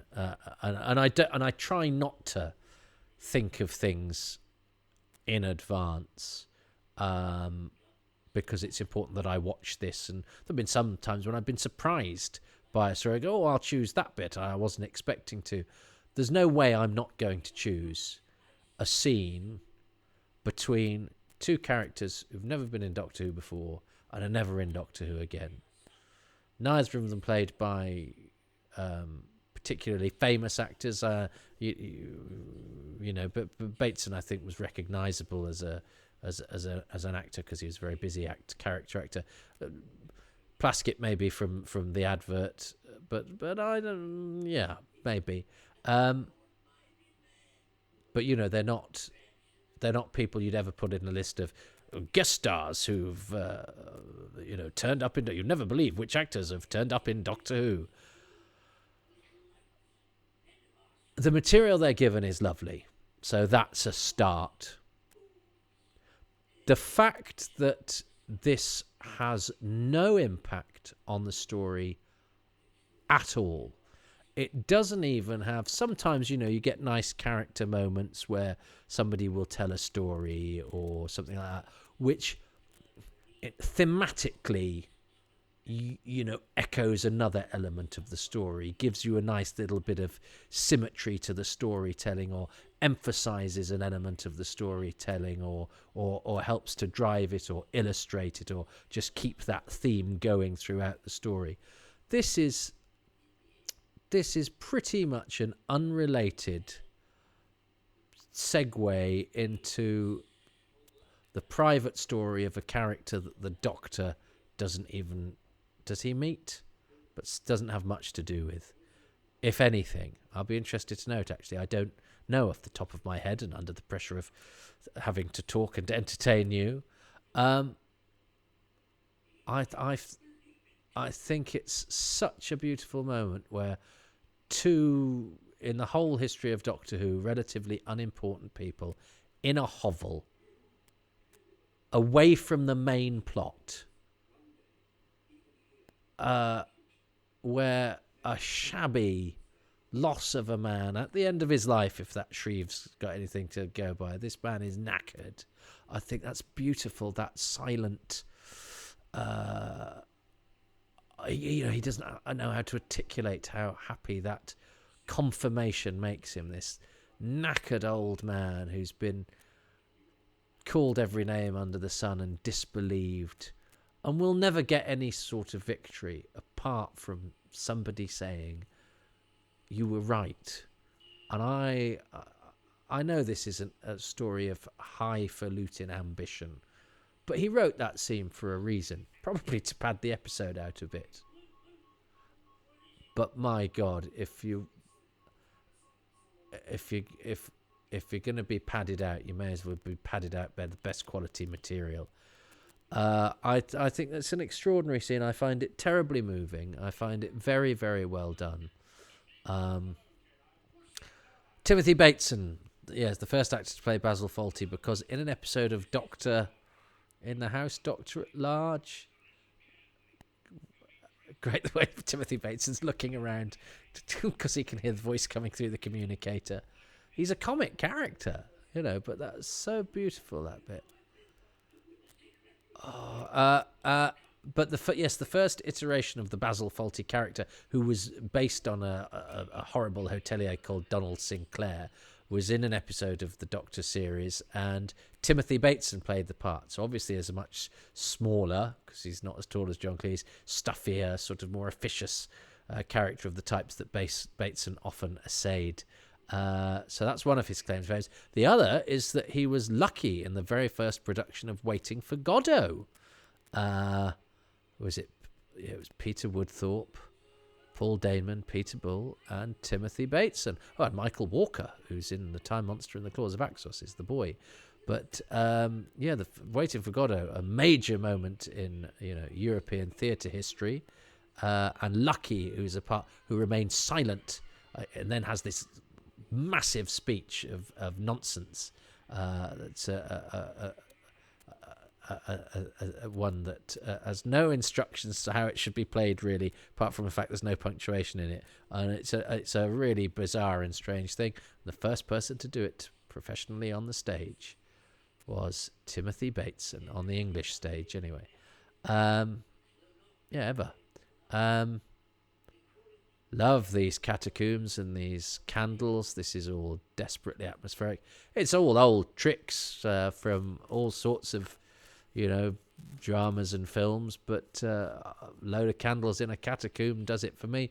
You don't see them in Doctor Who as often as you'd think. And I think loads of candles is more atmospheric than the sort of than the Peladon, flambeau on the wall. I don't know why. I'm sorry. Spoiler alert. I'm gonna be voting for the Binro the Heretic scene, and if Dan doesn't, I would think he's only doing that in order to trick me out of a point. But if he does, that means we're even Stevens going into part 4, which is very exciting because, as I say, if I ever win this, it will be a miracle. I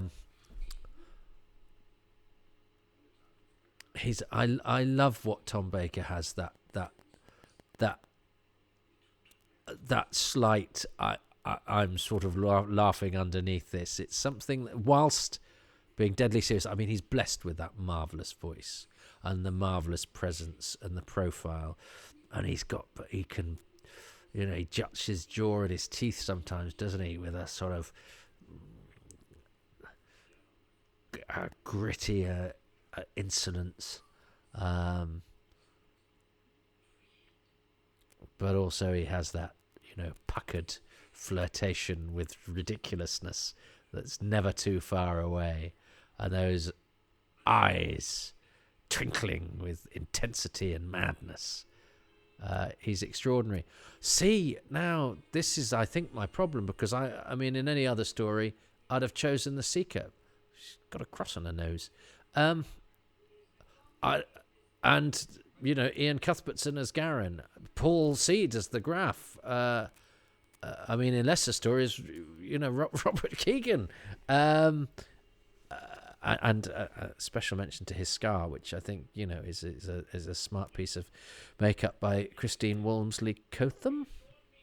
A disclaimer that an apologies for repeating myself, but I think it's very obvious for me to choose an actor or a performance. So I am going to try and seek something more than that, because I love the sort of acting in these shows and I love the sort of actors, so it would be easy for me to just go episode 1 Ian Cuthbertson, episode 2 Paul Seed, episode 3 Timothy Bateson. Do you know what I mean? So I have to push myself in order to be as entertaining as one can possibly be whilst talking through a Doctor Who story at people I don't know are listening. But I hope you're having a marvellous time wherever you are.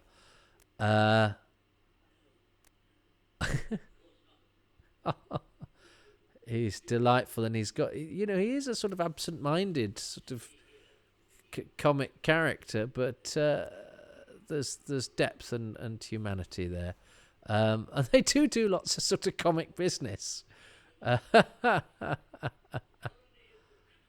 yeah, the Shrivensals are the only monsters in this, and we really don't see all that much of them. And I actually think the head is pretty good. Never like a wobbly claw. And I think, if you'd been a BBC visual effects designer who could solve the problem of the wobbly claw, you might have saved the Caves of Androzani from a bit of embarrassment at a key moment. The Shrivensal, again, at a fairly important credibility moment. But there we go. Such are the things that you had to contend with when making Doctor Who in 1978.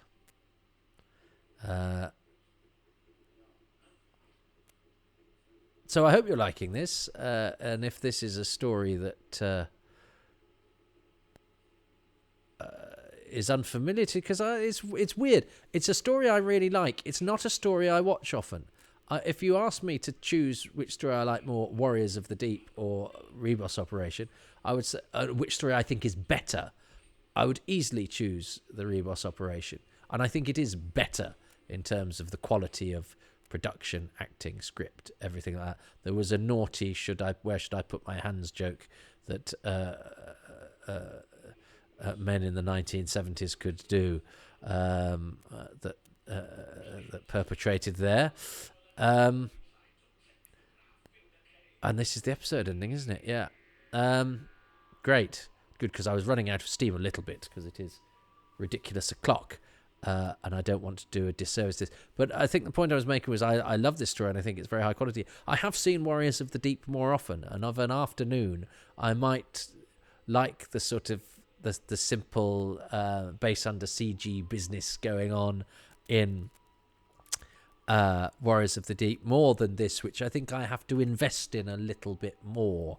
It's not quite as simple a pleasure. And as I say, I think it is better in the way that I think that The Empty Child is probably the best story of that season, and yet it's a story I've watched less often than some of the others, because I think if something is very high quality, it sometimes almost daunts you, or it might just be me, but I know we do it at home here when sometimes we go, oh, should we watch Inside Number 9 because we both love it, and then go, no, because we're not quite in that mood. We want something almost less good.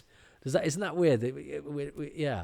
That sometimes if something is better quality, it is perhaps harder to digest, which is, I suppose the allure of junk food is that it is effortless.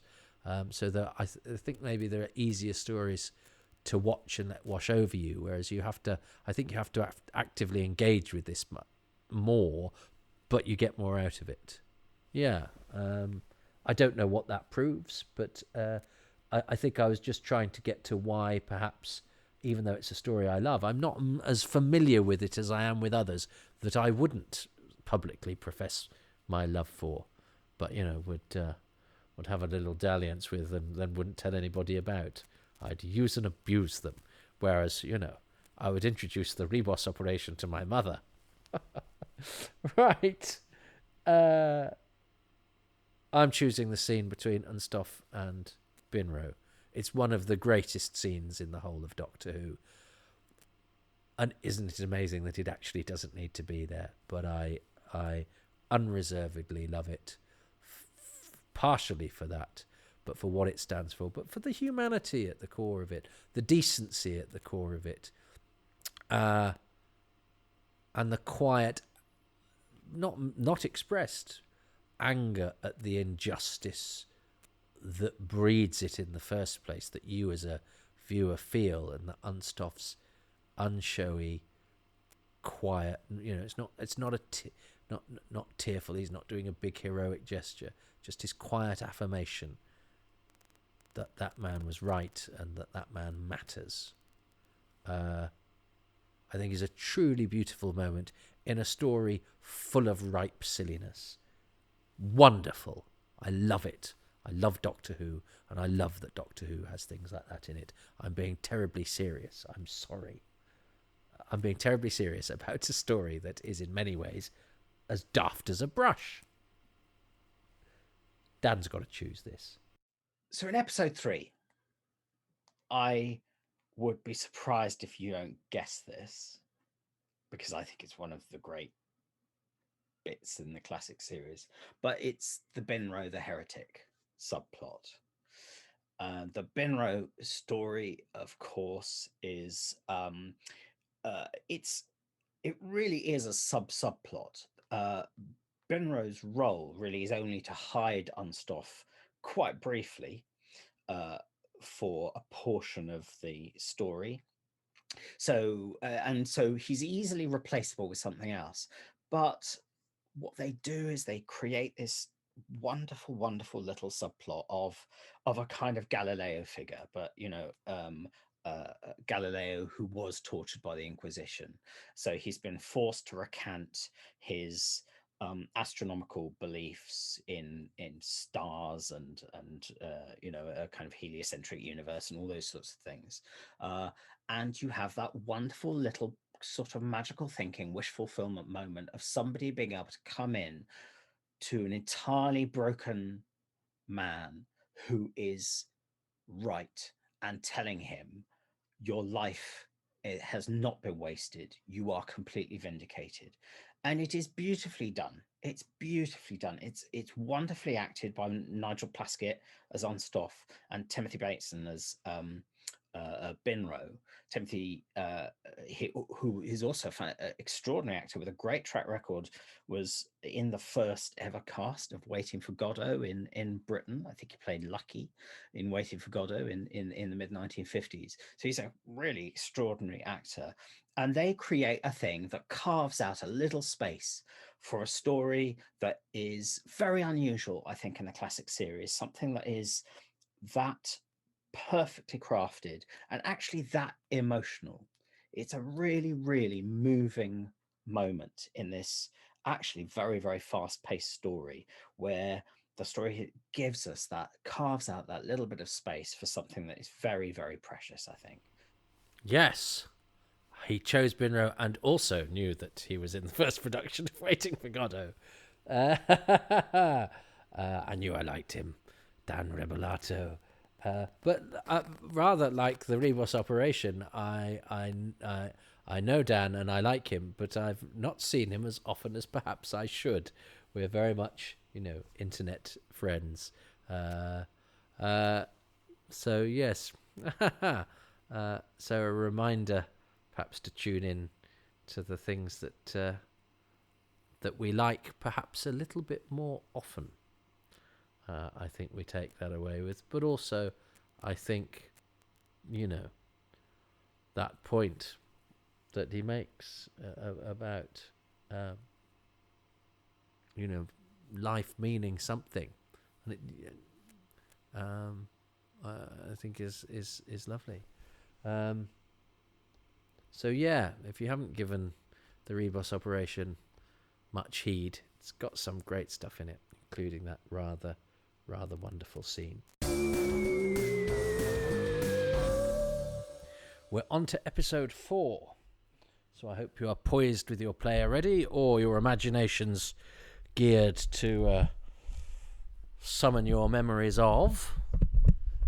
Sorry, my set's wobbled. The Ribos Operation Part 4, which we're going to press play of in 3, 2, 1.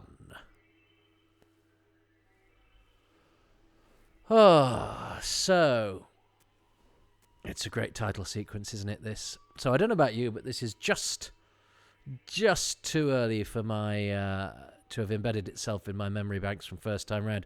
I do remember the first time I saw it, though. It was on a not very good quality VHS bootleg, and I wasn't hugely impressed, if I'm honest. You don't. Now here's an interesting thing. Because I was young. It's one of those rare things where there's a bit of extra footage inserted in a sort of Perils of Pauline kind of way to explain how the Doctor gets out of the cliffhanger.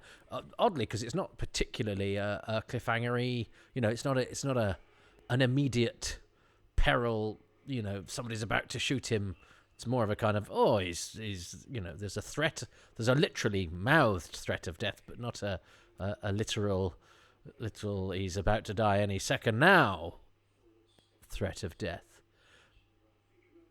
But nonetheless, they still inserted a little bit of a cheat there, which is less troublesome actually, because it's not he's fallen off that cliff, and yet when we see it next week, he's fallen off a cliff and somebody's had time to build a shelf underneath it. So I don't object to it in the way that I would in the sort of cheating ones. Remember, we used to watch a thing called Daredevils of the Red Circle, which was on at weekday tea times. It was a repeated black and white thing, like King of the Rocket Men, and they'd have a thing where somebody would go, "I'm going to kill you now," bang, and then next week it'd be, "I'm going to kill you now," and then somebody would go, "Look," they go, "What?" Then everybody would have time to leave the house, drive to Glasgow, start a small business, get married, and then they go, bang, where have they gone? So it wasn't as bad as that. these are pretty decent caves. Ken Ledsham has done a very good job with the sets, I have to say. And in fact, that brings me to Tim Dickinson, who is one of my patrons. I hate how that sounds. I'm on Patreon. Some people are kind enough to contribute. But when I say he is one of my patrons, I'm aware I sound like the Queen. One just has to get used to the new way of doing things. The blogging of that is quite fun. Gus Benson's having fun with Romana's furry surround. Tim Dickinson says, does this look better, or should I say a step up, than many of the studio-only stories from the previous few years? I think it does. I think it looks a lot better than a lot of what surrounds it. I think at this time the historicals, or those in a historical period, tended to look better than the sort of pure sci-fi. And although this is, there are elements of this that are, to all intents and purposes, historical, which is a very clever use of resources. Set it on a sort of medieval type planet. Add a laser sword here and there, Androids of Tara. And you have the best of both worlds. You have the BBC's brilliant costume and set design infrastructure that is based on, training and stored resources, things from other productions, and I think you're automatically at an advantage. And I think this story looks absolutely magnificent. Look at those furs and things like that you probably wouldn't have been able to, acquire for a one-off. But if they're kicking around because they've been used in, I think War and Peace. It should have been the Anthony Hopkins one that John Davis directed in 72, 73. I'm guessing. They're not from that. They're from something similar.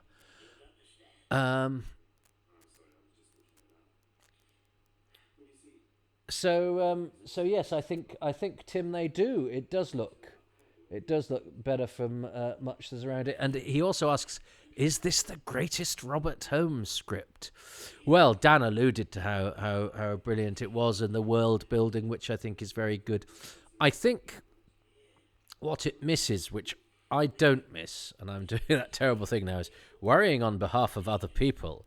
But I do know people who don't get particularly carried away by the joy of the Ribos operation, because it is missing a couple of sort of traditional elements of Doctor Who. It's not terribly scary really, and it doesn't really have much of a monster, and the sci-fi is cursory. But you get stuff like this. Timothy Bateson is great in this scene. He's been great since. He's great all the way through.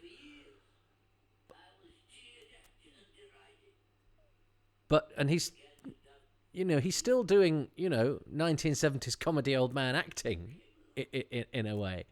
But there's such a truth and a decency to it, and he's a man of a broken mind as well, and that's clear. Is worth a life. Yeah, it's beautiful. And commitment. Have you noticed Timothy Bateson actually removed his false teeth in order to convince even more as Binro. Do people have false teeth anymore? I don't know. I know there's an actor called David Ross who did a lot of Bleasdale work, who I've seen on stage. The original Crichton. I read an interview with him where he said that when he was quite young, somebody told him to have all his teeth removed, so he had them all removed, and they're false teeth, which I find quite very strange. God, that's going to hurt, isn't it? But anyway, I know a couple of people who've got the odd solo missing tooth. Yes, these two are doing sort of comedy bad guy banter. up and what a bit to the left. Yes, it's not very comfortable but that's the point, to show that these men will stop at nothing. And he's so good, and he's got some great stuff to come in this. And Robert Keegan was the sort of mother that the sort of actor that my mother knew. I always judge an actor by whether my mum knows who they are or not, because I'm not from a theatrical family at all. So if you'd broken through to the consciousness of my mum, you'd done pretty well. Perhaps that's what I aspire to be, the sort of mum my actor knows who he is. Ha. It's interesting. I was looking at Colin Baker's costume the other day. Pebble Dash to hallucinogens on a clown.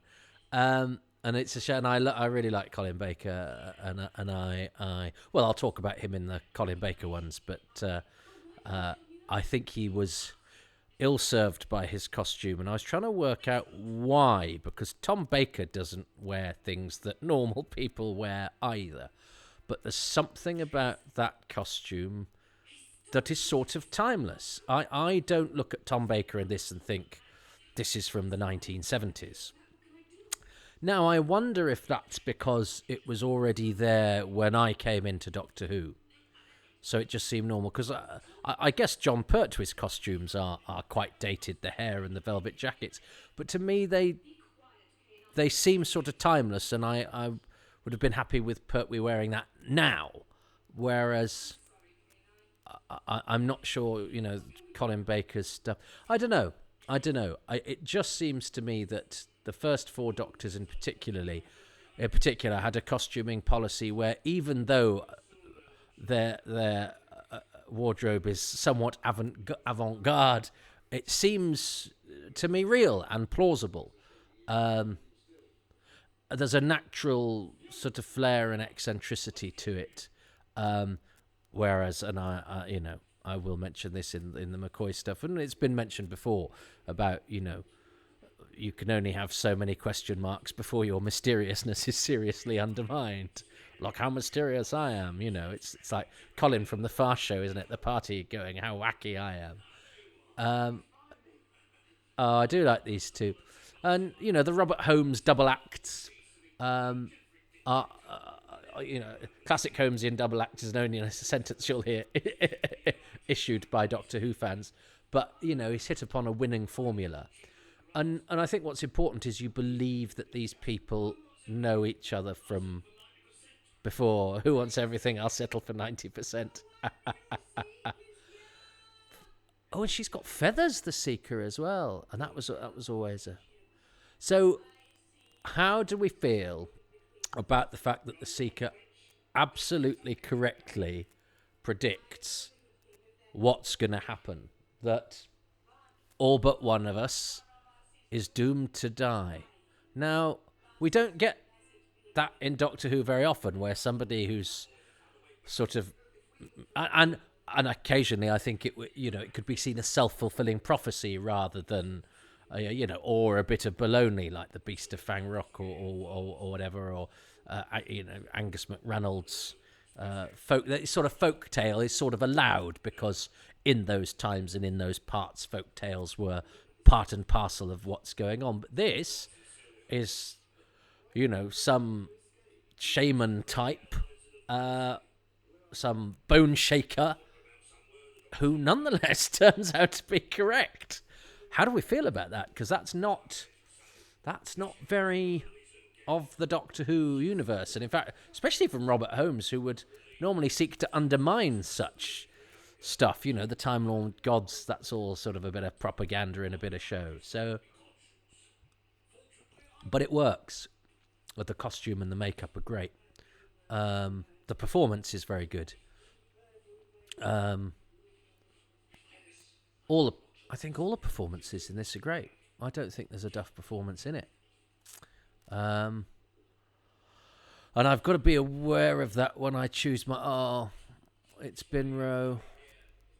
And I think the only bit I remember from the book is coming up, which is Binro's death, which Ian Marter makes fairly, characteristically on Marter brand, pretty grotesque. I think he gets his side blown out or whatever, which is pretty grim and pretty unpleasant. I actually we'll talk about it when it comes. That's a nice witty touch. The Doctor's scarf hanging out of the bottom of the costume, and I like the fact that actually the captain and the people of Ribos have their own little contribution. And actually, the captain, who has been rather sort of outwitted by people and patronised by the great rich warlord and all of that. Poor old Binro does actually cause their downfall. But I want to get to this.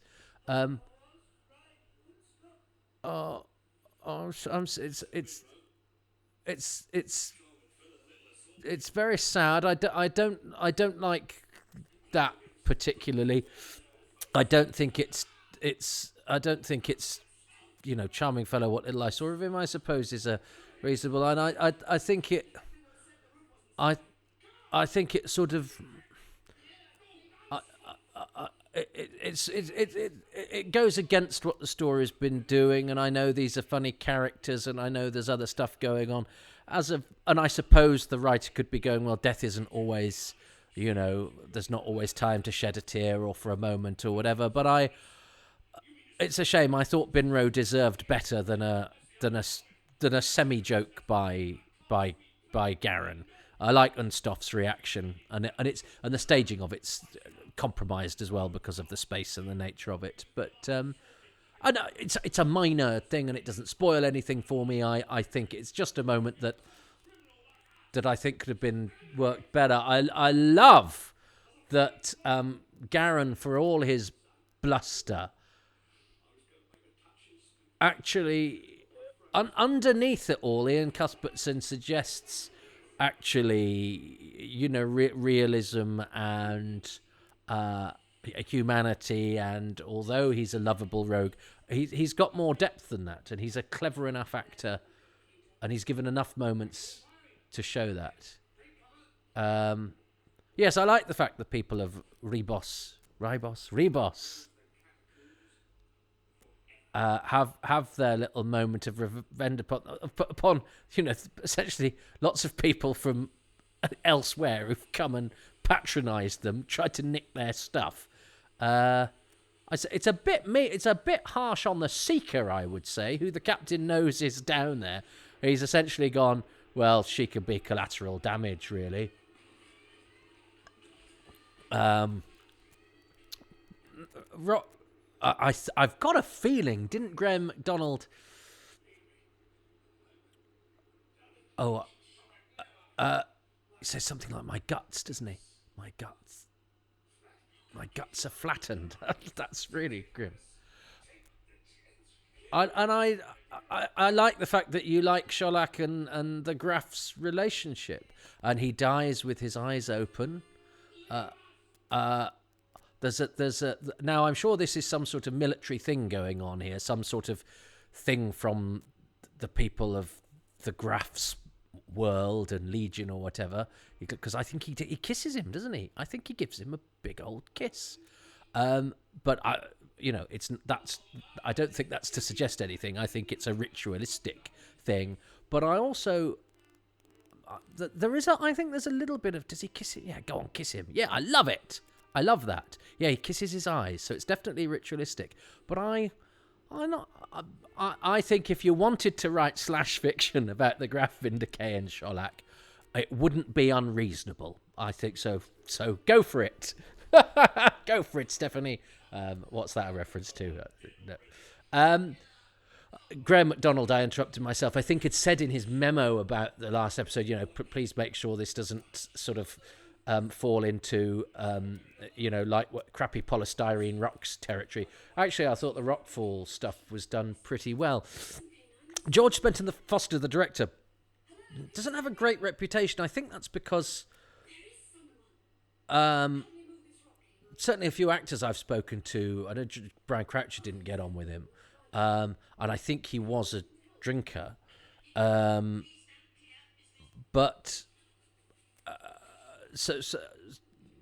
but I know some actors well liked him, and as I say, he went back quite a few years within the BBC. And I think June Hudson speaks highly of him, but June Hudson is an example to us all, is because she's so lovely. And I don't think enough people sort of talk about Spenton Foster, really, because I think he does a decent job. We have a bit of a blind spot with the directors of this period of the show. Michael Hayes was interviewed quite late by Doctor Who magazine. Does make it onto the DVDs. Spenton Foster seemed to sort of vanish. As I say, I'm not sure on the internet there's a clear date of death. Unlike for the Seeker, who gets shot in the face. But I think around 1992, I think he went to Australia. Norman Stewart, nobody really talks about. Darryl Blake only directed the one story. Whereas I think we're sort of more familiar with the directors who came before and after. I don't know why. It might just be me. So if your story is different, of course. He's lost his mind. He's so sad about his lover, Sholak. I've decided to make this canon now. He does it really well. And it is quite stagey, so I suppose anybody that is now used to a diet of very whispery acting may find this a little bit jarring. But there's truth in vividness. And the graph needs to be big. I think Paul Seed's great. And a good director, too. He directed a thing called Murder Rooms about Sir Arthur Conan Doyle. And he's a really good contributor to the DVD. Yeah, see, there's a lot of hugging. They're a very tactile military force where the graph comes from. and I love this moment. Oh, is this going to be my moment? Because it's one of those rare things. There's a bit like it in Ghostlight with Ace, but where you can hear what is in the Graph's mind, and he really commits to that. And it's quite a hard thing to pull off, and I think that could have looked awful. But the addition of the sound of what is going on in his mind, and there's something slightly comical about an off-camera explosion where you don't see bits of flesh flying about because you can't, because it's Saturday tea time or whatever. But I think that's really effectively done. I love that, and it's not played for laughs. It's done absolutely properly. And the banter between these characters is great. And you could tell the Doctor sort of likes Garen, and that Tom Baker likes Ian Cuthbertson. You imagine they had fun in the bar afterwards. What else did Tim say? Is Ribos the pinnacle of the Graham's-Williams era? For my money, it looks good. The wit is part of the bluster and interactions between the characters, and it's so blooming cosy to watch on a winter's evening. In this household, we love the Seeker. In fact, whenever we lose something in the house, we shout, "Seek and find!" Ah! This makes the Ribos operation one of the few stories that unites the entire family. I want to go to the Dickinson's house. And is it the greatest Robert Holmes script? I think I think it's a lovely script, and I think it's a pretty faultless script. But I think in terms of Doctor Who, as I say, it's perhaps missing some of the elements to make it, typical Doctor Who. And of course, when something isn't typical Doctor Who, I sort of cherish it because there's less like it. Is it the pinnacle of the The Graham Williams era. Well, that's an interesting question. Well, there is City of Death, of course. Horror of Fang Rock, although, that's a bit of a cheat because he did sort of inherit it a bit. I don't know. We all have our favourites, but and great that the sort of script about the con ends with a con and a double con. That is such a lovely and appropriate coda. And I love these two, and I'm glad that I like that. Isn't it funny how we like a lovable thief, whereas thieves are awful people. They steal stuff off you. But there's why we are attracted to rogues. I think because because they don't quite play by the rules. But in reality, I don't like people who steal things from people. I don't think they're very nice. So, and they're still thinking, reminding us that this is about the key to time, and of course, and it's very smart that that the Jethric, the thing that it's a lot of the drama is centered around is the thing. Part of the thing that is also part of a bit of bluff and double bluff and the much sought after thing that does whatever it is it does. Basically it's the IT crowd, isn't it? We've got to switch the universe off and back on again, which is remarkably prescient when you think about how modern technology works. But basically the universe is Windows or any form of modern technology. Presumably, it can only be controlled by... it doesn't have any buttons on it. You need a special remote control that currently in Haydock Towers is still lost. And I love the fact that everybody gets a solo credit that you can read. I mean, that's going to be a constant thing for me, but I don't think there's anything wrong with having a little bit of time to acknowledge the people that have made the thing that you like. And I think it encourages people to think about the creativity that they have witnessed, and it gives credit to the people who have done the thing that you like. And I don't think the world of entertainment is any better because we don't do such things quite so well anymore. But there we go. I'm aware that I'm probably trying to swim against a tide that has long since gone out and drowned me. Anyway, I have to choose a thing from episode 4 and a bonus thing. I'm aware I didn't choose the sort of snowy, the whole design and snowiness of Ribos. I don't think I did I? Sorry, I did this first the other night. I chose that bit that I can see on the DVD menu, which is the door opening. So I chose that. In the first episode, I chose the Binro scene, and I chose the Scringe Stone. So no. So but I love the Seeker. I love Paul Seed as the Graph. I mean, I think Robert Keegan as Sherlock is very good as well, and I love the kissing. I mean, I love the Seeker. I love the fact that Prentice Hancock has a good time and a role that suits him, that he carries off.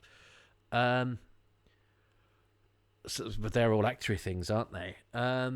So there's pretty much, put it like this: I am spoilt for choice. Dudley Simpson's music is great. I've got a nasty feeling that Dudley Simpson, because I didn't choose him for Evil of the Daleks, and I really should have done because it's one of his best scores, and I was occasionally clutching for straws doing that. I've got a really nasty feeling I'll get to the end of this and look back and go, I never chose Dudley Simpson because I sort of took him for granted. And that's sort of how I feel sometimes about my career. I think everyone assumes I'm around, so they don't need to employ me. I'd rather think that about myself than just people thinking I'm rubbish and not worth employing. The little psychological games we play. I and Tim saying this is perfect viewing for a wintry evening. I have been watching this on 2 wintry evenings and thoroughly enjoying it. If you're not familiar with the Ribos operation, I hope this has inspired you to give it another go, because I think it's fabulous. Thanks to Dan for inspiring me, but I've got to stop talking and choose my 2 favorite things before listening to Dan's. So I'm going to choose the environs of Ribos, maybe as my bonus thing before I choose my specific thing for episode 4. I think my thing across the whole story is the snowy wastes, the fact that prompts then has, costuming policy and set policy, and the whole design and feel of Ribos and the realization of it, I think is great, and I think it suits studio-bound drama. Doctor Who is full of people being very ambitious and writing scenes that are impossible to pull off in a studio. And you admire that ambition, but it's not always rewarding for the viewer. This is a writer going, and a director and design department all going, well, we could do it like this, and it'll act with the resources that we have, and it will tell the story, it will suit the story, and it will also suit the resources that we have at our disposal. And I think it's a great synthesis, and I think it's an underrated production. Everyone talks about the sparkling script and the characters. It's a fine production. So yeah, the design, the conception, the realization of Ribos itself is my bonus thing. And my thing for part 4, I do like the Seeker, and there's no one quite like her. But I do love that moment where the Graf, marches off to win the war and ends up getting blown to pieces by the Doctor. Let's not talk about that. What do I choose? I'm going to go for the Seeker. I simply think because Paul Seed is brilliant, and I think he's one of the best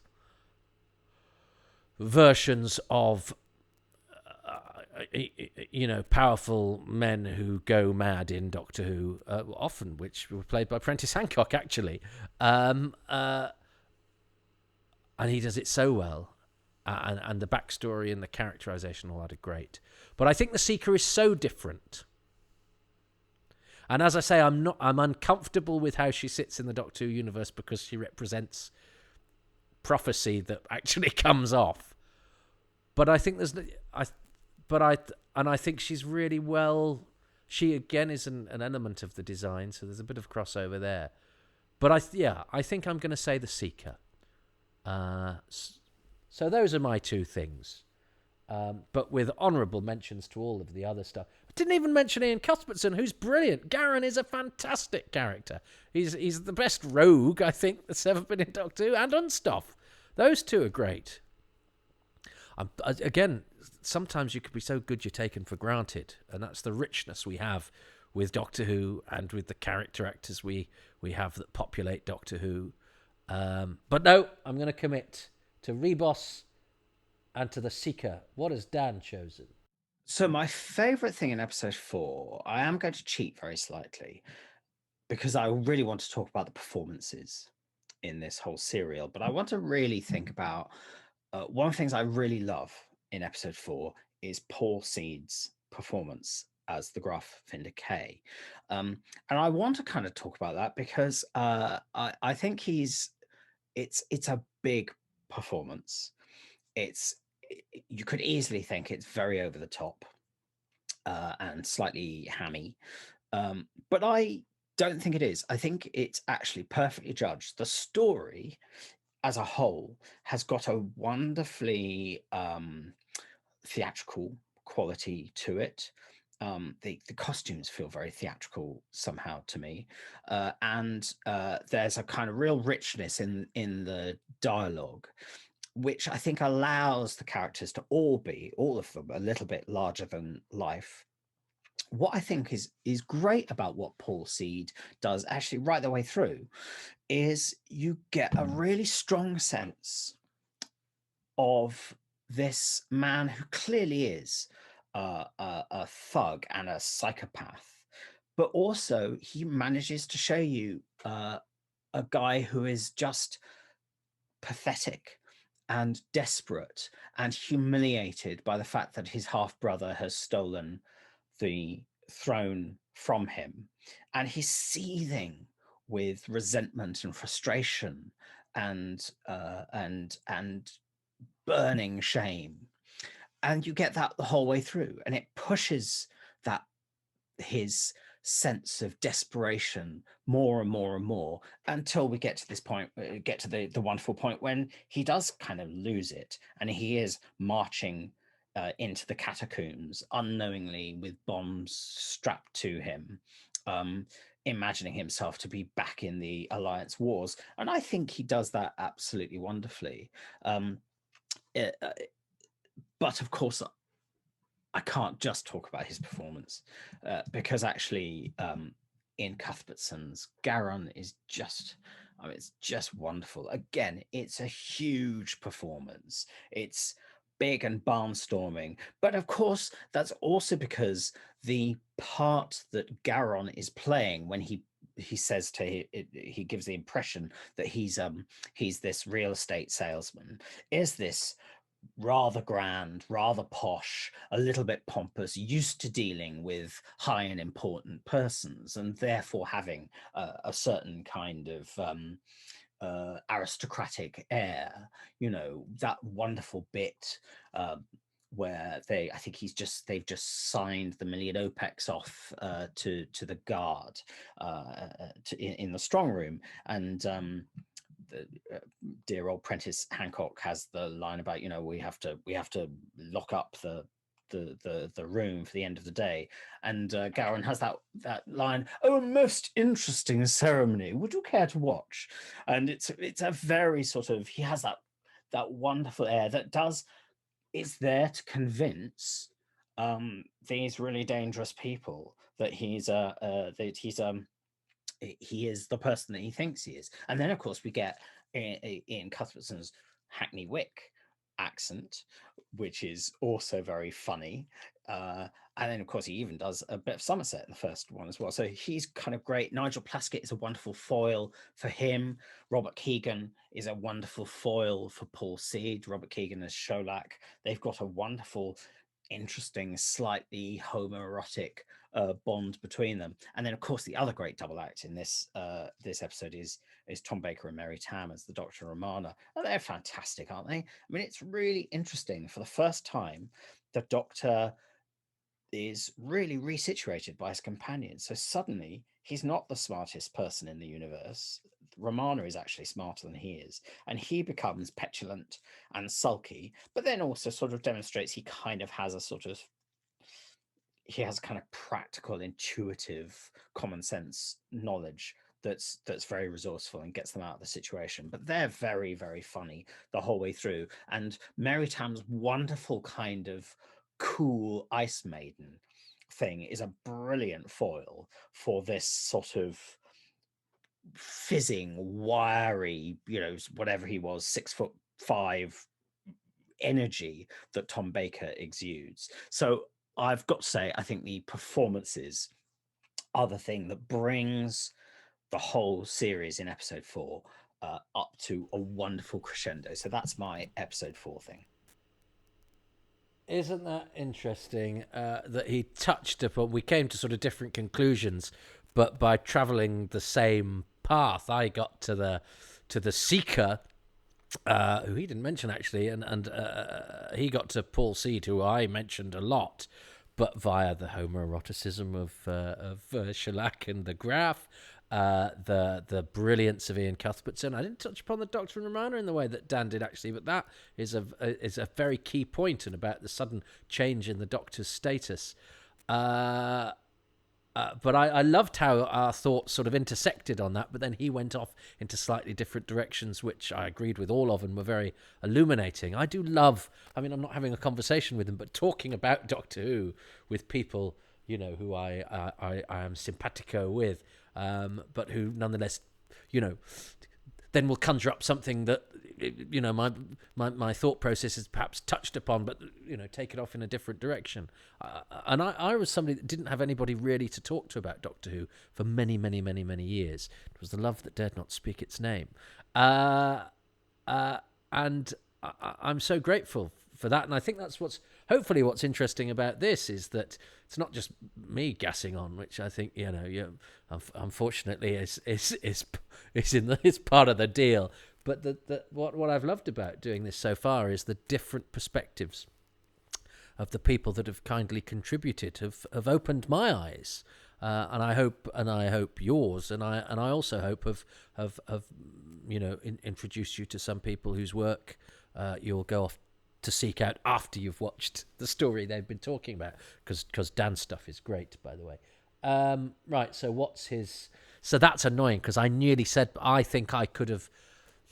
If I think because he led with Paul Seed, I think if I'd chosen Paul Seed in that death moment for the graph, I think I might have taken that as being along similar lines to Dan, which would have made me even Steve. Which would have made me win because it was 2-1 to me coming into this, because we'd both chosen the same thing for episodes 2 and 3, but because he didn't mention the Seeker either, even though I talked a lot about the performances in getting to the Seeker, I think I cannot claim that one. So we are 2-2.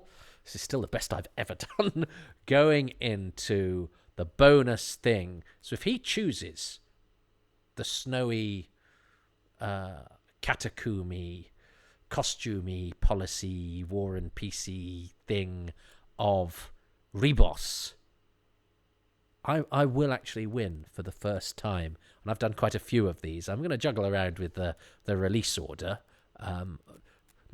often on a whim, because I have power and I'm going to blooming well yield it. But and I've enjoyed this one, and I'm recording on a winter's night, and I think it might be worth listening to on a winter's night. Anyway, even though I've got quite a few in the can actually, I'm thoroughly enjoying this. I hope you are. What's Dan's final thing? And then the thing I love about the whole story is Robert Holmes. I've got to say Robert Holmes, haven't I? I mean, I still think he's the greatest writer who ever wrote for Doctor Who. Old series, new series. He's the person who absolutely got it. And just, I mean, again, it's that creating the worlds, but, he's also, he manages to find so many tones in there. It's one of the funniest stories. It's possibly only City of Death is a funnier script in the classic series than this one. It's full of brilliantly funny stories, moments, situations, kind of story beats, and so on. The things I was saying before about all the performances, the double acts, we all know Robert Holmes is great at double acts, but the double acts absolutely structure the whole thing. He's the person who's created the world of the play. So he's finding incredible space in this really, for the classic serial, a really tightly packed story for these little hints of a hinterland to the world outside that make it a very kind of believable world that we're in. And yeah, it's a tightly packed story. There's tons of plot, to the point, I have to say, I think when I watched this, when it went out, I would have been 9 or 10 or something like that. I think it took me listening to it, because I think I recorded it on cassette at that age. It probably took listening to it kind of 5 or 6 times before I really understood the story. But nonetheless, it's a brilliant story. It's such a funny, clever idea to have a con artist who pretends to be a real estate salesman who pretends to sell planets. It's a version of that, the con artist who sold London Bridge to a tourist. It's that kind of idea. And there's always a bit of satire in Robert Holmes. You know, a couple of stories earlier, he's mocking the tax system in the Sunmakers, and here he is looking at kind of estate agents and using some of the horror that we have of estate agents, and putting that in Garon, and so that becomes really funny and very pointed. It's beautifully told as well. The cliffhangers, maybe not so much the first one, but the second and third one are real proper story beat cliffhangers. They properly move things along. They're not just 30 seconds peril for the sake of a cliffhanger.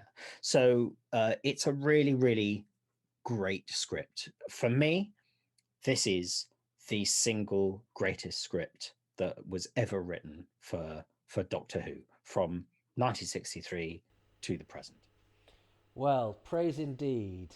Praise indeed. There was no way I was going to choose Robert Holmes, probably because, again, we sort of take him for granted. And it's funny how I'll pick out an actor, but I might not pick out a script writer, because I'll pick out individual bits of the script. I don't know. But the rules for this is you choose a thing. And for some people, it's going to be a childhood reminiscence. For some people, it's going to be a feeling that they get. I mean, Simon Gurrier, when we did Evil of the Daleks, was for something that the fact that we had no idea what's going on. And yeah, choosing the writer and the script as a whole is almost hiding in plain sight, a bit like the Jethric. But I was never going to choose that. I see, I'm doomed to fail in this project, but I don't mind that. I think if I set myself up to fail, I won't be disappointed. I think I've already said that, even repeating myself even this early into the process. But it's how I've spent my life, is expecting not to succeed. So if it happens one day, and I was close with this, I'm going to take 3-2 to me. I'm going to take the fact that Dan and I, and we had so many crossovers, even in the bits that we ended up not tallying with exactly.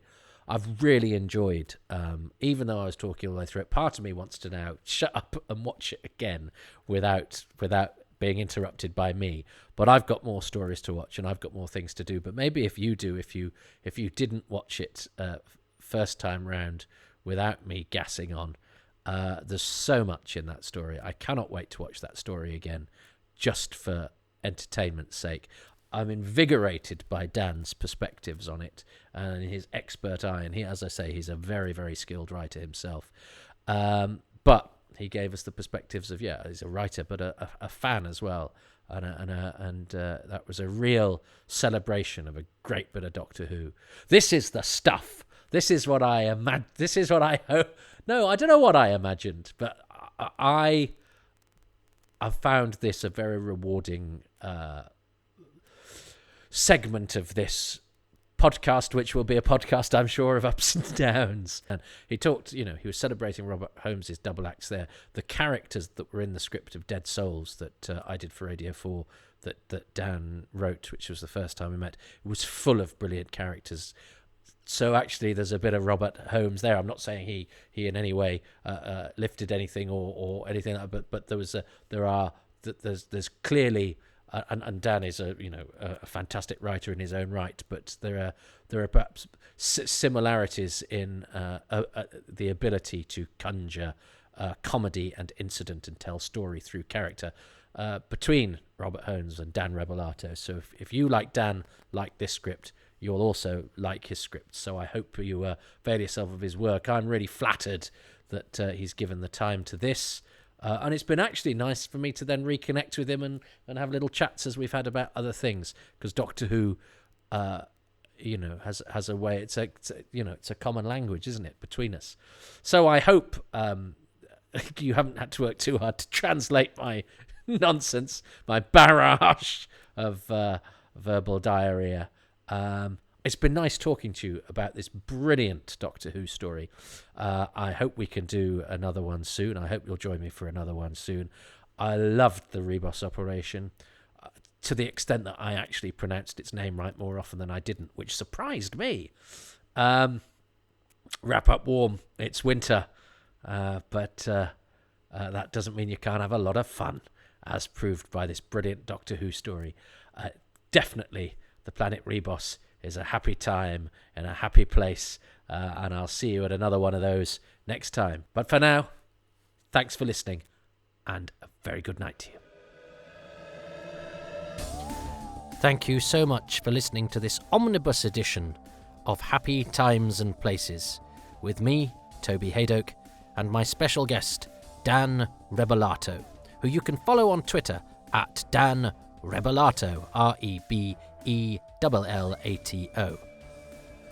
I'd like to do a shout out to my featured patrons this time around, who are Rob Leonard, Stephen Moffat, not that one, Richard Straw, Jenny at Bluebox 99, Paul Cook, John Deere, Chris Dunford-Kelk, Siobhan Galichon, Ian Key, Joe Llewellyn, Darren Mackay, Melvin Pena, Andrew, Luke Atkins, Peter Adamson, Will Brooks, Richard Byatt, Paul Carrington, Andy Case, John Curley, Rob Dawson, Ian Gillespie, James Gould, Lisa C. Greco, and Dave Hoskin. The music for this is by Dave Gates, and the artwork is by Dylan Patterson.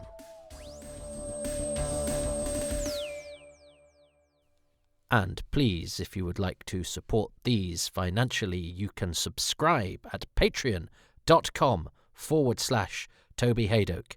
You don't just get advance releases, you get exclusive podcasts, AMAs, content that isn't available anywhere else, and of course, my internal thanks, and depending on your tier, perhaps a badge or two. That's at patreon.com/Toby Haydock, or you can do a one-off thing, just buy me a coffee at Ko-fi, ko-fi.com/Toby Haydock. There's more stuff on my website, www.tobyhaydock.com, and these are all available in video form if you want to see how much of a mess my hair and or house and or both are while I watch these episodes on my YouTube channel, Toby Haydock. Look for it there, and please do subscribe. And during lockdown, my comedy club, XS Malarkey, has been providing live comedy every Tuesday night on Twitch, twitch.tv/XS Malarkey. Me introducing 4 special guests from the world of stand-up comedy for a free evening's entertainment. Donate button available, but it is not obligatory. So check it out, see if you like it. Plenty do.